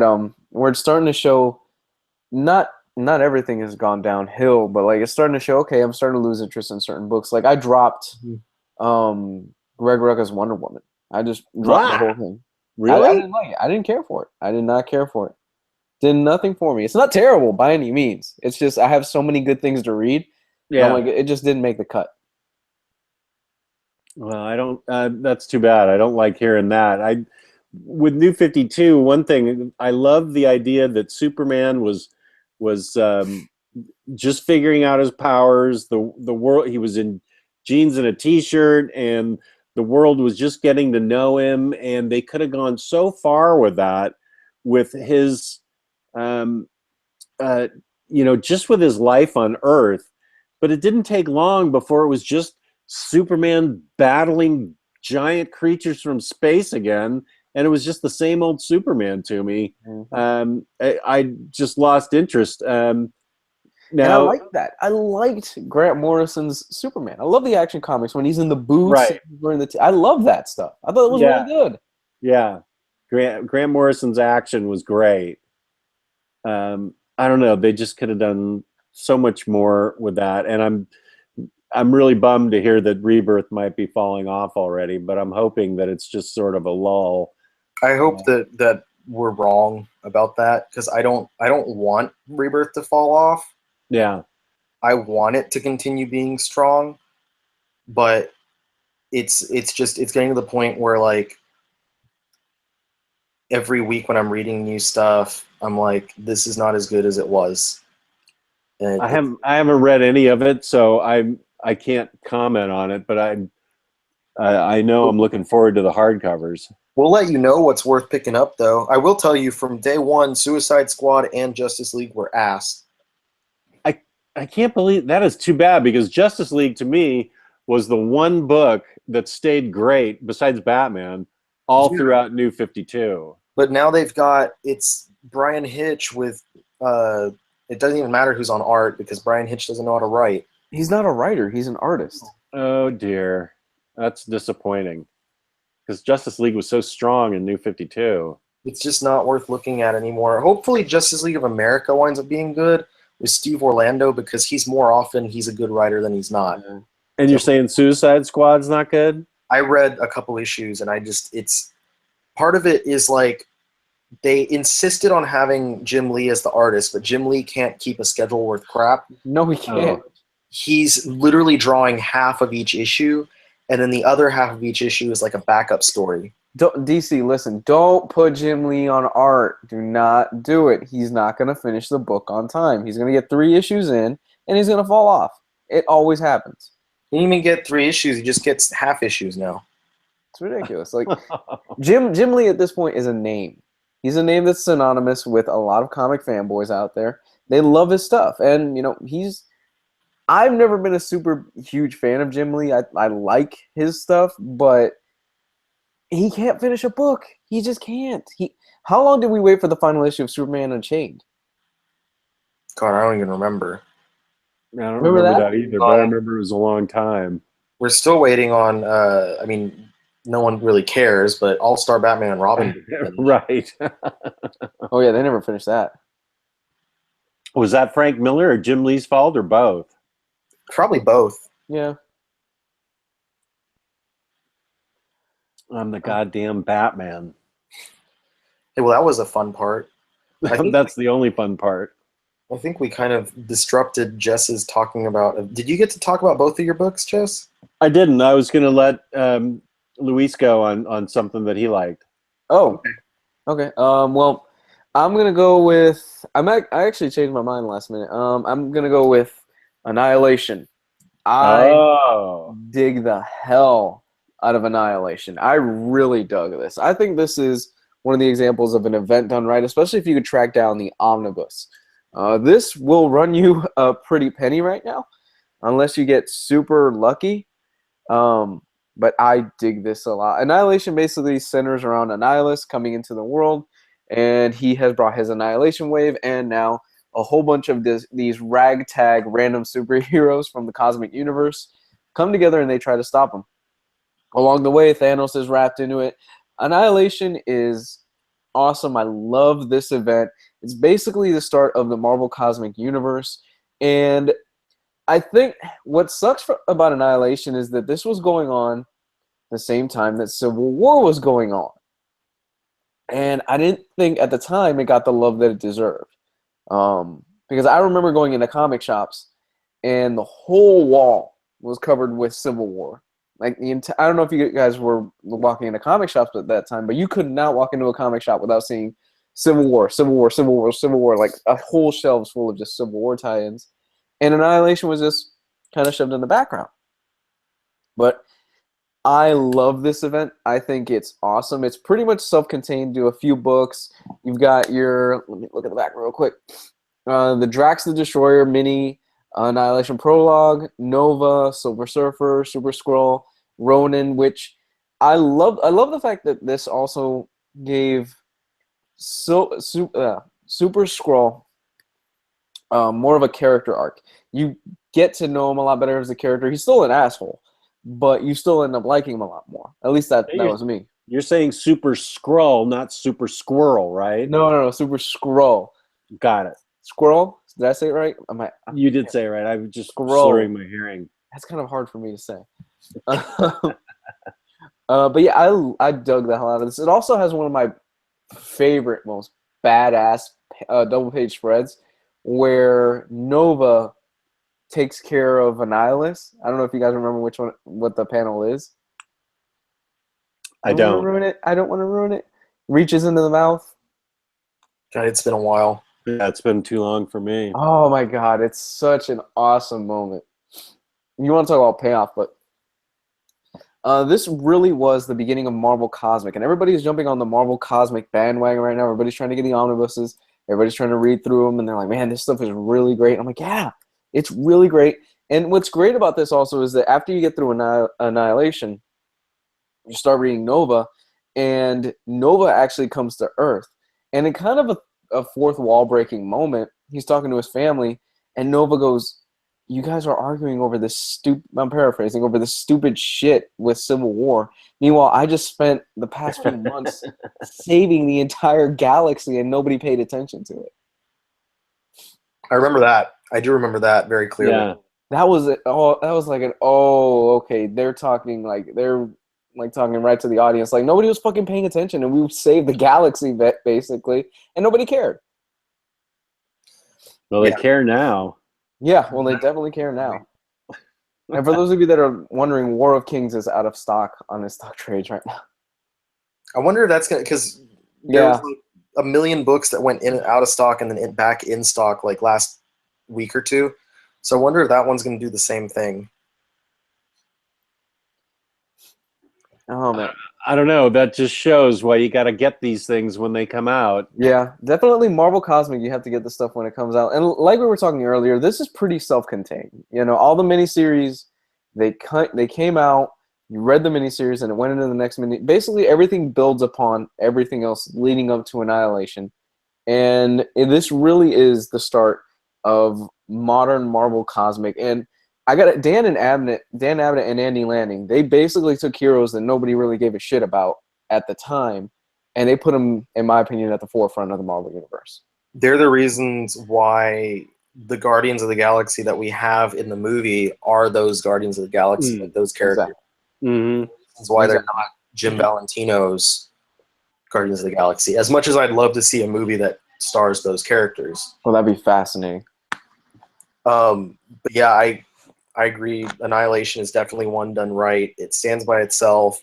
It'll make you want to keep reading cosmic stuff. It'll make you want to go back and read more cosmic stuff. That was my big criteria of a good event. And it's just very well written. Like each of the stories there's a ton of different creators in there. You know, Keith Giffen writes the main event and the Drax mini, and then Abnett and Lanning write the Nova stuff and some of the other material, I believe.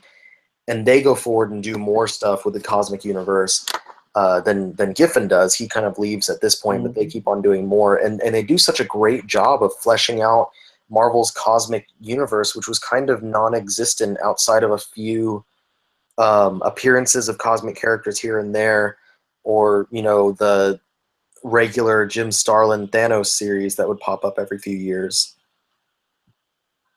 Yeah, and just so you know, he changed to Luis changed to Annihilation from Fear Itself. He was going to talk about how much he liked Fear Itself. It's not true. No, I especially love what they did with Nova. Like, I really dug that. You know, they fleshed out the Nova Corps, and then pretty much destroyed the Nova Corps. But they really did a lot with that character. And to this day, Richard Rider is like somebody that a lot of fans were going, well, when are you going to bring back Richard Rider? He's awesome. And then they brought him back, and a lot of fans are going, well, how the fuck did he come back? Because of the situation that he ends up in at the end of the series. Yeah. And by the way, there's a panel I posted in the Omnibus Collectors Facebook group that sums up my feelings involving comics for like the past few years, that Nova, when he comes back, he says to a bunch of kids. Yeah, isn't something like, why is everyone kids now? Something like that, yeah. When did you post that? I don't think I saw it. It was like a few days ago. Oh, okay. Because it was in issue 2 of Nova. Yeah. Came out last week. But yeah, that's my one event. I guess we'll keep going and then we'll go around. Riley? Yeah, Riley. What do you like? We might only have time for a single one because it's almost. Yeah, you know. I agree. I think that's fine. What were the other ones that y'all were wanting to talk about, just to give guys the idea of like what our other, you know, some of our other favorite events were? My other favorite event was, using the great graphics that I have, Death of Superman. I was going to talk about the death and return of Superman because I lived through that, as I've lived through everything, since I have such life experience. I think you're just fucking Uatu.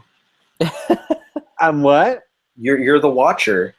Oh, that's right. I'm the watcher of the group. But I mean, if we have 2 seconds at the end, I can sum it up in 2 seconds. But I'd rather. It was a book that I mean, it was a series.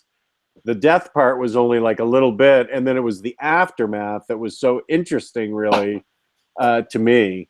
World Without a Superman and stuff. So that's what I was going to talk about. And if we have time at the end, I'll talk 2 minutes about it. But I'd rather hear what your positive review is of some event that you like, Riley. Oh yeah. Well, I just wanted to say I think we could really go on about Superman and have an entire episode just dedicated to the character. Oh, okay. That's a good idea. I would even say we could probably have an entire episode just on Death of Superman. And we could listen to Jess just pretty much just wax on about the impact it had on the industry. I mean, we could one or the other. I think we should organize that and either a Death of Superman episode or a Superman episode in general. That sounds fun. Yeah, a Superman episode would be good. I mean, that's in the books. Maybe that can happen. What was your other book going to be, Luis? My other one was going to be Blackest Night. That's right. Yeah, you did. Yeah, the Green Lantern event to pretty much end all Green Lantern events. I love Blackest Night. Basically, Jeff Johns' entire run was culminating into this moment. The introduction of all the different lanterns, the Sinestro Corps War, the Black Lantern, going to Sector 666 and then discovering the Black Lantern and bringing it back to Earth. Just basically everything led up to Blackest Night. It also has one of the most badass Aquaman moments where zombie Aquaman comes back and he sets zombie sharks against some of the members of the Justice League. Oh my gosh, it was so awesome. There are literally, as I'm thinking about it, there are like 5 or 6 moments out of Blackest Night that I'm like, holy shit, those were great moments. Who else? Let me think. That was a groundbreaking event with the introduction of the emotional spectrum and everything. Mm-hmm. I think it was really great because it's one that's so like just intertwined to what Johns was already doing on his Lantern run, and it's a hugely important part of that run that also affects the entire DC universe, right? And can be read on its own. And like I actually got into Jeff Johns' Green Lantern because the guys at my comic shop were telling me, he's been leading towards this Blackest Night thing for a while. This is one of the best books that DC's putting out. I'm like, oh, really? I hadn't read it before. And I started picking up all of it, and I fell in love with it. And by the time Blackest Night actually came out, I was like full steam ahead. I had read everything before that, and it was great. It was fantastic. I love the moment where basically the rings give them abilities to deputize some of the other members of the Justice League. Oh my gosh, like my little geek heart went like, oh, this is so badass. This is so bad. Flash has a power ring. Holy shit. And like all the different mini series that you got, like there was the Blackest Night Flash mini with the Blue Lantern Flash in there. Yeah. So dope. I actually have a Blue Lantern Flash figure. I'm sure Jess probably has some figures of the deputized lanterns. And Batman getting the fear ring. Yeah, I do have some figures. I can't access them right now, but yeah, I do have some figures. I figured you would. One of my favorite moments, not to get into too many more spoilers, but Jon Stewart coming back from the planet. Yeah. Oh my gosh. That was so good. Yeah, that entire sequence, like that whole idea of having that happen. Yeah. With the planet and stuff. Yeah. But my one that I'm going to talk about, I had 2 like the other guys. The other one I was going to mention was going to be Giant Size X-Men. Not much of an event, just a single issue. And then like before we started talking about events, I was like, you know what? I don't really want to talk about a single issue, and I think it's kind of like obvious that I would want to say something about the X-Men. So I was going to talk about Crisis on Infinite Earths, but we kind of talked about Crisis on Infinite Earths already, so I don't feel like I really need to touch up on it outside of saying Crisis on Infinite Earths is a fantastic freaking event that completely changed the DC universe in really interesting ways. And it's one that really, like, for me, it made me want to understand everything that I did not understand. I read that series and I was like, wow, this is so dense with so much lore that I just want to go and read everything I can. So I really love Crisis on Infinite Earths. But the one that I'm going to actually go into today for my event, and this is, I might have mentioned it on the show before, but this is one of the first events that I've ever read. And it really means a lot to me. And I know some people are not that big of fans of it because it's a little dated, and that's the original Secret Wars series. The original 12-issue limited series of Secret Wars, of course, starring the Beyonder as he takes heroes and villains from around the Marvel Universe and puts them on Battle World. And this is, of course, the series that inspired Jonathan Hickman's Secret War series from a couple years ago or whatever it was. But I absolutely love the original Secret Wars because it's so simple yet so effective. Just the idea, this was like Marvel's first huge event, not their first event period, I know that. It was their first huge event that really brought characters from all over the spectrum. Avengers, X-Men, Fantastic Four, Spider-Man, and it even brought villains into the spectrum as well and have them team up with and fight against each other in different situations. And, you know, I do realize this series was literally written just to sell toys. But there's so many cool scenes in here and so many great sequences with these characters. So much great material in here with Doctor Doom and Galactus and other characters like in these books. And specifically, it's, you know, it gave us a lot of things. It gave a lot of things to the Marvel Universe, but mostly people are going to remember it because it gave us Spider-Man's black costume. Mm-hmm. So it lended, after this event ended, it lended itself to the Marvel Universe and actually went forward and gave us some important things. So I love this series for how simplistic it is and for how I just think well constructed it was. And I think, you know, you can do no better as an introductory event to the Marvel Universe than to have someone check out Secret Wars. As long as they're not averse to kind of dated dialogue and stuff, it's just a fantastic little series. And there's so many callbacks to it in the Marvel Universe now and since this thing has happened that just really just show how important this series is. And as well, one of the most important facts about Secret Wars, I think, is that it really gives, if you're a new reader, it gives you that understanding about how huge the Marvel Universe is and like how dense it can be and how many characters there are interacting with each other at different points. So it was really just an amazing thing for me to see. And I just reading this as, you know, as a comic book reader, before I read Secret Wars, I read a bunch of solo books of different characters here and there. Basically, you know, I read a bunch of X-Men, Wolverine, Spider-Man, some Iron Man thrown in there as well, whatever interested me. But this was the one that really, it brings all these characters together. It helped me to love characters that I didn't already love. It helped me to love the characters I already loved even more. And just, you know, I loved it so much that I had to have Jess track down this omnibus for me. Fun fact, that was our first transaction together like 3 years ago. I found Secret Wars 1 and 2 for you. I still haven't read all of Secret Wars 2, but I was a brand new reader of your Tumblr page, and we got into a conversation about it, and yeah, I got you those books. That was my first transaction, my first Omnidog action. Yeah, and I got the package, and then I posted on the group. So you were one of the first verified traders in the group. Nice. As I said, this happened before the group started, but I just wanted to verify that Jess Bragg is a great trader to work with. Trader or trader? With a D. Okay. D for dog. Just check. I haven't read. Right. Well, I guess do we want to go into question and answer now, or maybe for a few minutes, real quick. Yeah. I mean, I'm going to be up till 1 in the morning because I'm going to try to get a Nintendo Switch tonight if it goes on sale. Oh yeah, that's right. You were gonna go right from this to getting online.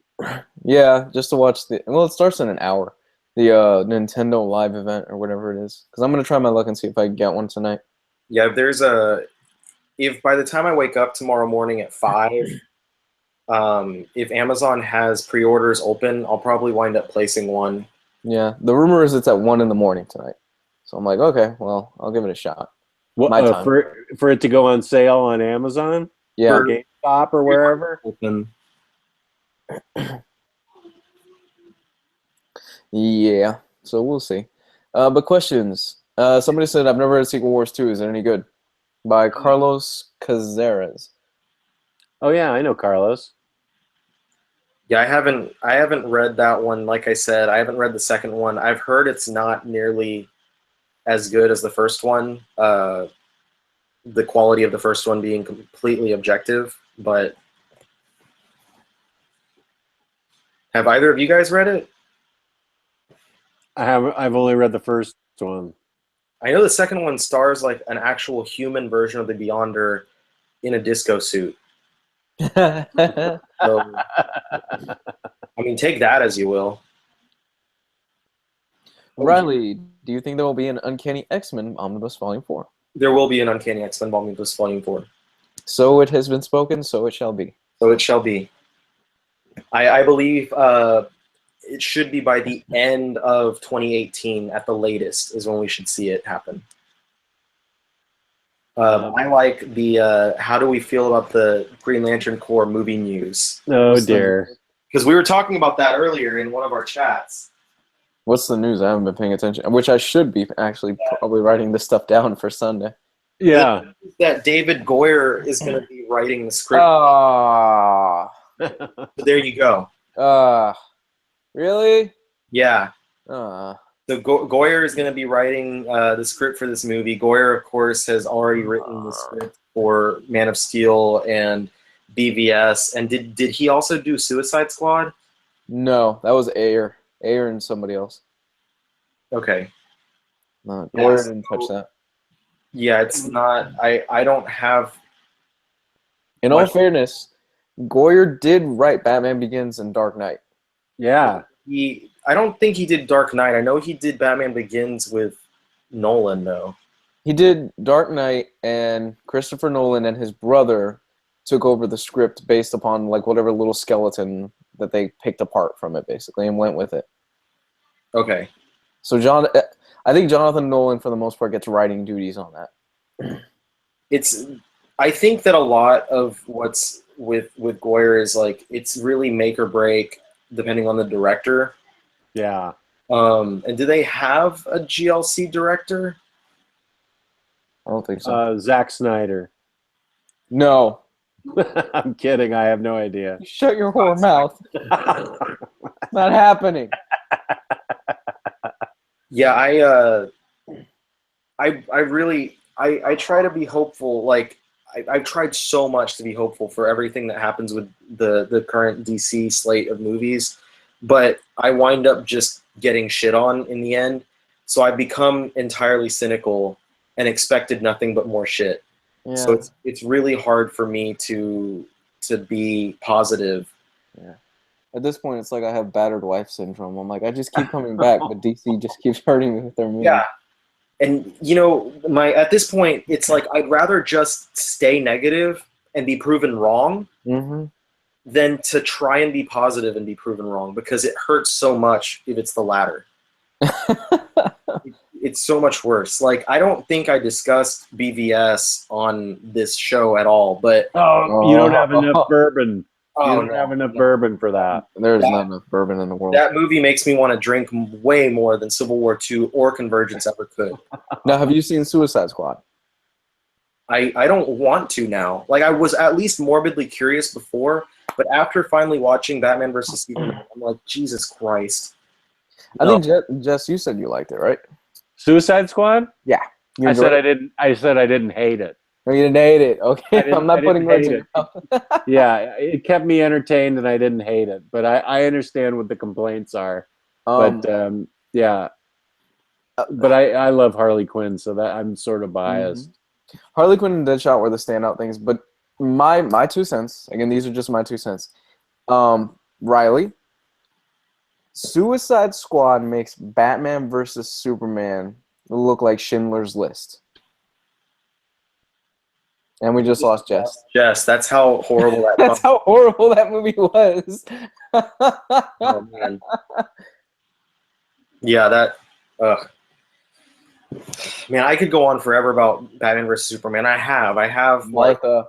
in many different places, in private chats, in comments and stuff, about how much that movie angered me because it literally like I even through all the BS that I heard about it, I tried to go in positively like, oh, I grabbed the Ultimate Edition, maybe it will be good, and I watched the Ultimate Edition. I was like, I'm just more disappointed than I thought I would be.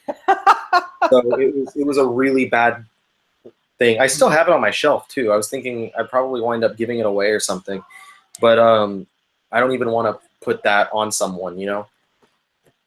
But they also had the recent news, kind of flip-flop news with the Batman movie with Ben Affleck, in which there was a report, and I'm guessing it was just rumor that he was not going to direct, and then now he's saying he is going to direct. And at this point, I'm just shutting my mouth because I don't want to form an opinion until it's actually starting production. Yeah, it. We covered this last week on the news show. Me, Gio, and Gabe, and basically what's going on is that it's not a set in stone deal like Ben Affleck doing Batman. He came out and said, "Look, if I don't think the script or the material is good enough, then I'm not going to do it." You could take that in a number of different ways. Maybe he's just being completely honest. He's like, look, I'm really passionate about this. I really want to do this. Maybe he's trying to give himself a way out. In a few months, we might hear Ben Affleck leaves, DC for whatever reason. Which, if that's the case, that sucks because you're losing your Batman. And we discussed this on the show, on the news show. That's like you losing Robert Downey Jr. halfway through Marvel Phase 1. Yeah, that's a good comparison. Like at that point, you might as well Flashpoint the bitch because it's it's Batman. Like you just can't replace Batman in your universe like that, you know? Yeah, like it's one thing to replace the Hulk. Yeah, but Batman is the A-list. He is number one for their universe. He's the one that's going to bring all the money. So it doesn't. It's like when Marvel had Tom Holland now as Spider-Man, like there's still a lot of dissenting voices on that because people are like, Jesus, it's been however many years and we've got our third Spider-Man. Like for them to do that with a character as big as Batman, that would really be jarring for viewers. But I also think I wanted to say that if Ben Affleck does not do Batman, it's a real bad thing. If Ben Affleck does do Batman, it's not set in stone that it would be a great thing either, because you still have to be concerned about all of the factors that are holding back the other, WBDC movies, the producers and everything like that. The fact that Snyder seems to have his hands on everything, even though he's turned everything to mold. It could be, he could get the chance to direct and, feel like his script is great and that what he's doing is great, and then just get the movie edited to oblivion and completely screwed with to the point that it's not even recognizable to what he wanted it to be.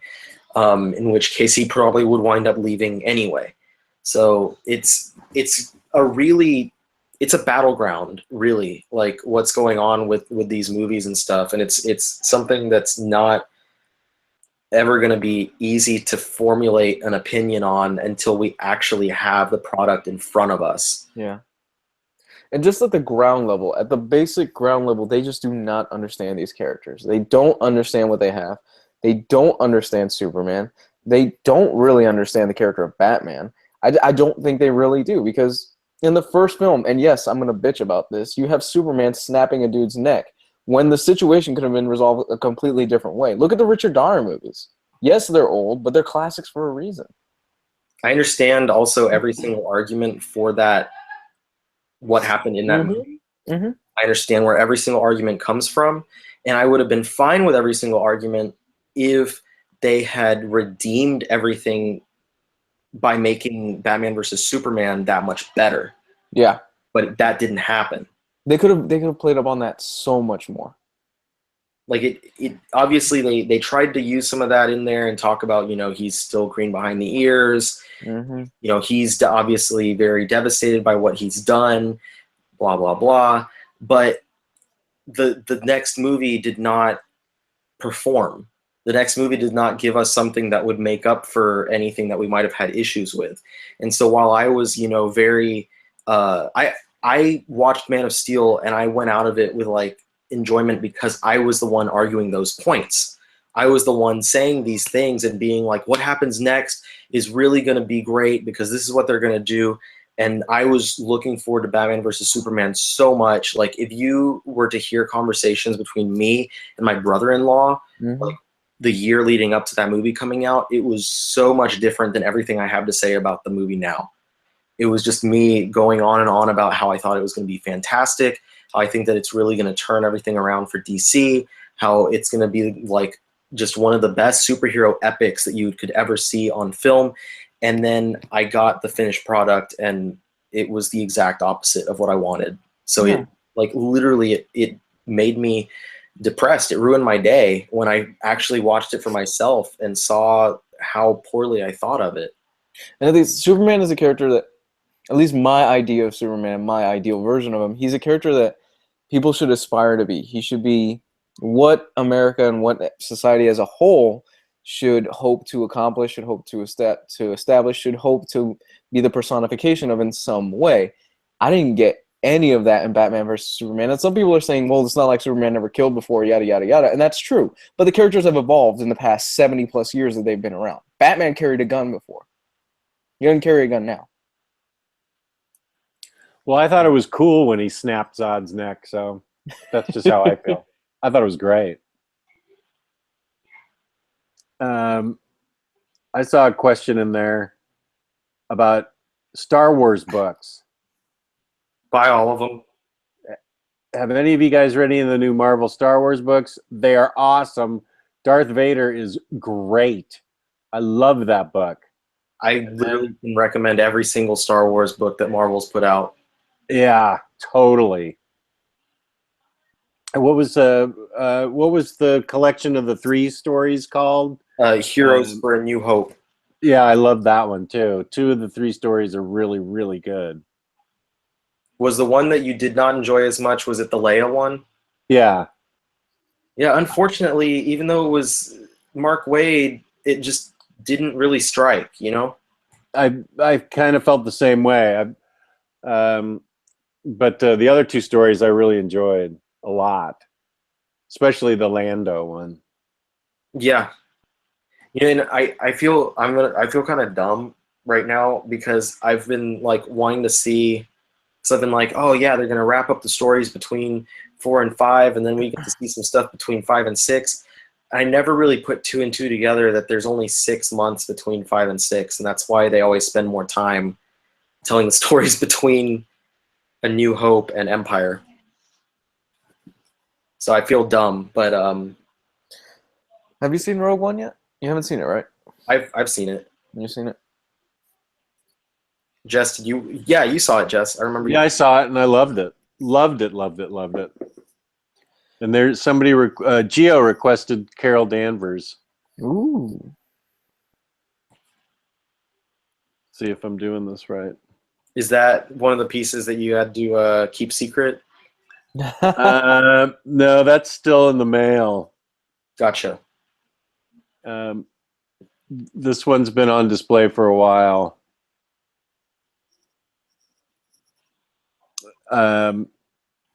Yeah, no, it's Red Sonja that is going to be the crisis on Planet Bragg. Crisis on Infinite Brags. Crisis on Infinite Omnidogs. There's some of the other things behind me. Dude, I'm telling you, just leave it on the dining room table and pretend like nothing. Just don't acknowledge it. Jess, what is this? What? Statue of this very scantily clad woman. Battling this giant snake, this bloody giant snake. What are you going on about, woman? What are you talking about? It's Look at always this. been there. Yeah, and it came with the house. Don't you remember? It's why we bought this house. It's included with the closing costs. That's great. Or try to like Obi-Wan. Like I said, try to Obi-Wan her. There is no statue here. Yeah. See how What well are that you goes. on about?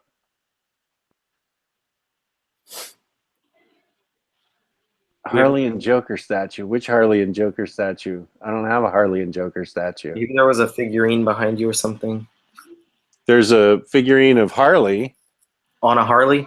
Harley on a Harley. Yeah. And there's another Harley right there. And there's 3 Spider-Gwens. Yeah. Gee, Jess, 3 Spider-Gwens?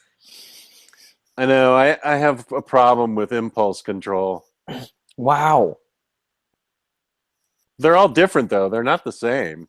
All new, all different Spider-Gwen? Different poses, hooded, unmasked. Yeah. And then here's the one that I'm really, really happy with. That's Supergirl's first appearance. That's the recreation of the cover. That's a hard statue to find. It's really I awesome. love that one. So yeah, there you go. For those of you that care. Everyone cares. Hi, Gio. And I've just got these 2 guys behind me, like Alex Ross posters. I've got a blank wall. No, where'd you get the Wolverine one? The Wolverine one, I got both of these at my local comic shop. I haven't seen that Wolverine one. I just have a blank wall because my fiance is playing Overwatch at the moment. So you got kicked out of the room? Actually, you know what? I don't think I've seen either of those posters. Those are really cool. Yeah, it's Alex Ross, Wolverine, and X-Men. There's at least one other one. I know that there's also New Mutants. There might be other ones as well. Oh, you don't have I would have thought New Mutants would be one you definitely would have. I know, right? I'm surprised too. I think I didn't have, either they didn't have it there or I didn't have the money for it. And it was my least favorite design of all of them. Oh. So I went with these 2. And now I'm stuck because I can't fit, like, right. Not really any retail space in my yeah. for anything else. That's what I'm running out of too. Yeah, I'm at a loss right here. Like, it's kind of annoying. Thank you for hashtagging me Silver Fox, Matthew. I didn't know you were in here. Hey, you snuck in here. How do you sneak in with a bell like that? I know. She must have gotten into the room and fell asleep in the closet. She does that sometimes. This is your fiance? Yes. The cat is his fiance. Oh, I didn't see that. Oh. We're to be married in a few months, Jess. It's kind of weird. I was reading the questions. I wasn't seeing the cat on the bed. So we got any good good questions to close it out?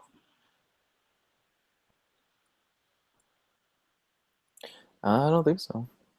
No. Any thoughts on the new creative team for Guardians of the Galaxy?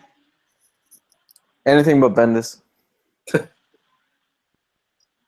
Jess, do you have any thoughts? I haven't read a thing about it yet, so I don't. It's Dugan, right? Yeah, Jerry Dugan with Aaron Cooter on artwork, and it's the main 5 cast members from the movie. They've shrunk down Groot to be a baby because obviously movie. Mm-hmm. Well, I'm gonna like synergy that they always try to do within the movie, between the movies and the comics, is always kind of annoying. But sometimes you can get a writer who can do something decent with that. So as long as, and Dugan is a great writer. I think he's really proven himself these past several years that he's been writing like constantly stuff for Marvel, like several series at a time. I've enjoyed pretty much everything he's put out there to varying degrees, some of it a lot more than other stuff. So if anyone can do something good with it, it's probably going to be Dugan. He can probably do something good with the Baby Groot, as long as they actually, explain why he's tiny in the series. That's all I'm asking. At least tell me why. At least give us a reason, and I'll be fine. Like, if Bendis' series ends with Groot getting blown up like the first Guardians movie did, and they have to rebuild, like plant him, and they just want to do it that way, okay, as long as they do something. But don't give us some bullshit where you're just promising us a year from now they'll tell us why, like they've done so many times with, like, they're doing it right now with Daredevil. They've done it in the books. Like, it's annoying. It's like, at first it was like, oh, okay, yeah, I'll stick around for a year. But now it's like, you've done this so many times, I don't give a shit. Wait till you find out how Scott Summers died. Yeah, exactly. There's a good question that I want the answer to. Maybe you've been reading it, Riley. Have you guys been reading Justice League versus Suicide Squad? Speaking of events. Nope. No, I decided to take away from that one. Yeah, I guess if those are the two worst series, you probably wouldn't even be interested in that. But to be fair, like, it is written by Josh Williamson. Nailbiter fame, who's currently writing The Flash. He's writing that? Yeah, he's writing Justice League versus Suicide Squad. So to be fair, it might be a lot better than I'm giving it credit for. Yeah. But I've heard very middling things. Oh, that's disappointing. I like his stuff. To Kong's asking if we're going to watch a series of Unfortunate Events, and I say, fuck yeah, I'm watching that series. Oh, I forgot that's on Netflix. I'm starting that tonight. While I wait for the Nintendo thing. Does it start? I think it's already started. It's on Netflix right now. Oh, shit, I've been watching now I'm at a standstill, because I don't know if I want to continue watching Ash vs. Evil Dead or if I want to go into that. I'm pretty sure it's already up. Fuck, because I know it's supposed to be out on Friday the 13th. Is it? Oh, it's tomorrow. Tomorrow, my mistake. All right, don't scare me. It's been getting great reviews. Yeah, I'm excited. I loved those books when I was in, like, high school. I've never read them, but my fiance loves them, and I've heard about them. Really good. It's like young reader, but very, like, creepy and kind of avant-garde and very referential to other literary pieces in a way that, like, only someone that's more studied in literature can understand. And not just, like, in literature, like, it doesn't just reference actual pieces of literature, but it references, like, writing and actual writing styles and stuff in ways that I thought was really fun and interesting to read as a kid. But I'm really excited for it. But with that, I think we should probably wrap up. That's about 2 hours now. Mm-hmm. I think we hit a good point. Mm-hmm. But so yeah. Anyway, anyone any closing thoughts before we get out of here? I can't wait to do a Superman episode. Yeah, that's gonna be great. That's gonna be fun. We're gonna talk about Tomasi and Gleason. We're gonna talk about All-Star. Mm-hmm. Talk about Red Sun if someone wants to. I'll talk about Siegel and Schuster back when I started reading comics. We can talk about. I know it's a joke, but we can talk about my other favorite Siegel, Stephen T. Siegel. Steven Seagal. Yeah. Oh yeah. It's a bird, it's a plane. Yeah, Stephen T. Siegel, It's a Bird, It's a Plane. Great book. Stephen T. Siegel being one of my favorite he's underappreciated writers. Oh, I thought you were talking about Steven Seagal, the movie star from the 90s. The underappreciated action star who is now a cop. Is he? I think so. Under Siege is still a great movie. Well, enough about Steven Seagal. Let's hit it. I gotta get back to watching some TV and maybe reading some comics. I want to go see some more Cowboy Bebop. That's a good idea. I want to watch more Cowboy Bebop too. Yeah, and I'm gonna play the waiting game. Sounds good. Good luck, Luis. Yeah, I'm gonna be pissed if I'm stay up till 1 in the morning and they're like, "Oh, but the pre-orders go live tomorrow at 9 a.m." Oh boy. At least you get a full 9 hours. Yeah, Or but 8 hours. I gotta be up at 5. So At least you get a full 4 hours. yeah, I know. I want to get up at 5 tomorrow too, and we can start a chat. Except that, Chat. what time is that? My time, 6 a.m. That's not bad. That's not too bad. That's no, what I. that's sleeping in for you. All right, well, all right, guys. Where can they find you guys? They can find me, Omnidog, on the Facebook page that Riley started, the Omnibus Pop, Stop, Drop, and Lock Shop. Wait, the Omnibus Collectors. Oh, frick. The Omnibus Collectors. What is it? It's my side group. Yeah, your The side candy. The Omnibus Collectors, Comic Swap, and Community. Yeah, we're his mistress. You can find me on there where I make dreams come true for some people. It's so true. And Luis? You can find me at Hardcover Reviews on YouTube, Facebook.com/Hardcover Reviews, and Twitter.com/Hardcover Review. And as always, you can check out my content, and if you like it, you can check out my Patreon. For as little as $1 a month, you get some exclusive, cool content. Me and Jess, we have a news show that we do weekly. Oh yeah, yeah, we do a news show fun. weekly. It's been really fun lately. Most of the people that have subscribed to Patreon, they're like, "Wow, we really enjoy this news show. It's been a blast so far." Oh, good. That's good to hear. Thank you. Yeah. It's actually out of all the Patreon stuff, it's the most popular. I've been checking the numbers out and puff up my chest. Omnidog rules. It's the most popular show on there. People seem to really dug it. We cover the news, not like what's going on with Donald Trump or anything like that, but like comic book news and movie news and stuff like that. I saw somebody get that confused. They're like, "Dude, I thought you guys were covering like regular news." I'm like, "No, Oh it's no, just comic book stuff." Fun news. Yeah, it's fun news. So check that out. And yeah, patreon.com/hardcover reviews. Where can they find you, Riley? You can find me right here in my house. But if you're not in Austin, you can find me on the internet, on this channel, or on that group that Jess stumbled over, or in that other group that I'm not going to tell you about. I can't wait to find out about it. Or you can find me on other places in social media. I don't know. That's it. I don't know. You can find me on my website, theomnibuscollector.com. The most frequent thing I do on there right now is just my weekly recommendations of the collections upcoming every week. I recommend books that are coming out, what I think that might be worth a purchase, worth a look. I don't have a Patreon, but if you want to support me, you can always do that via PayPal or just send me happy emojis. And lots of happy emojis. And that'll make me feel better. I'll send you happy emojis. It'll make me feel good and make me be a better person to everyone in the world. That is a public service. Yeah. Happy Riley. Happy, joy. Happy, joy. But anyway, so that's it. It was a good show. Thank you so much for joining us.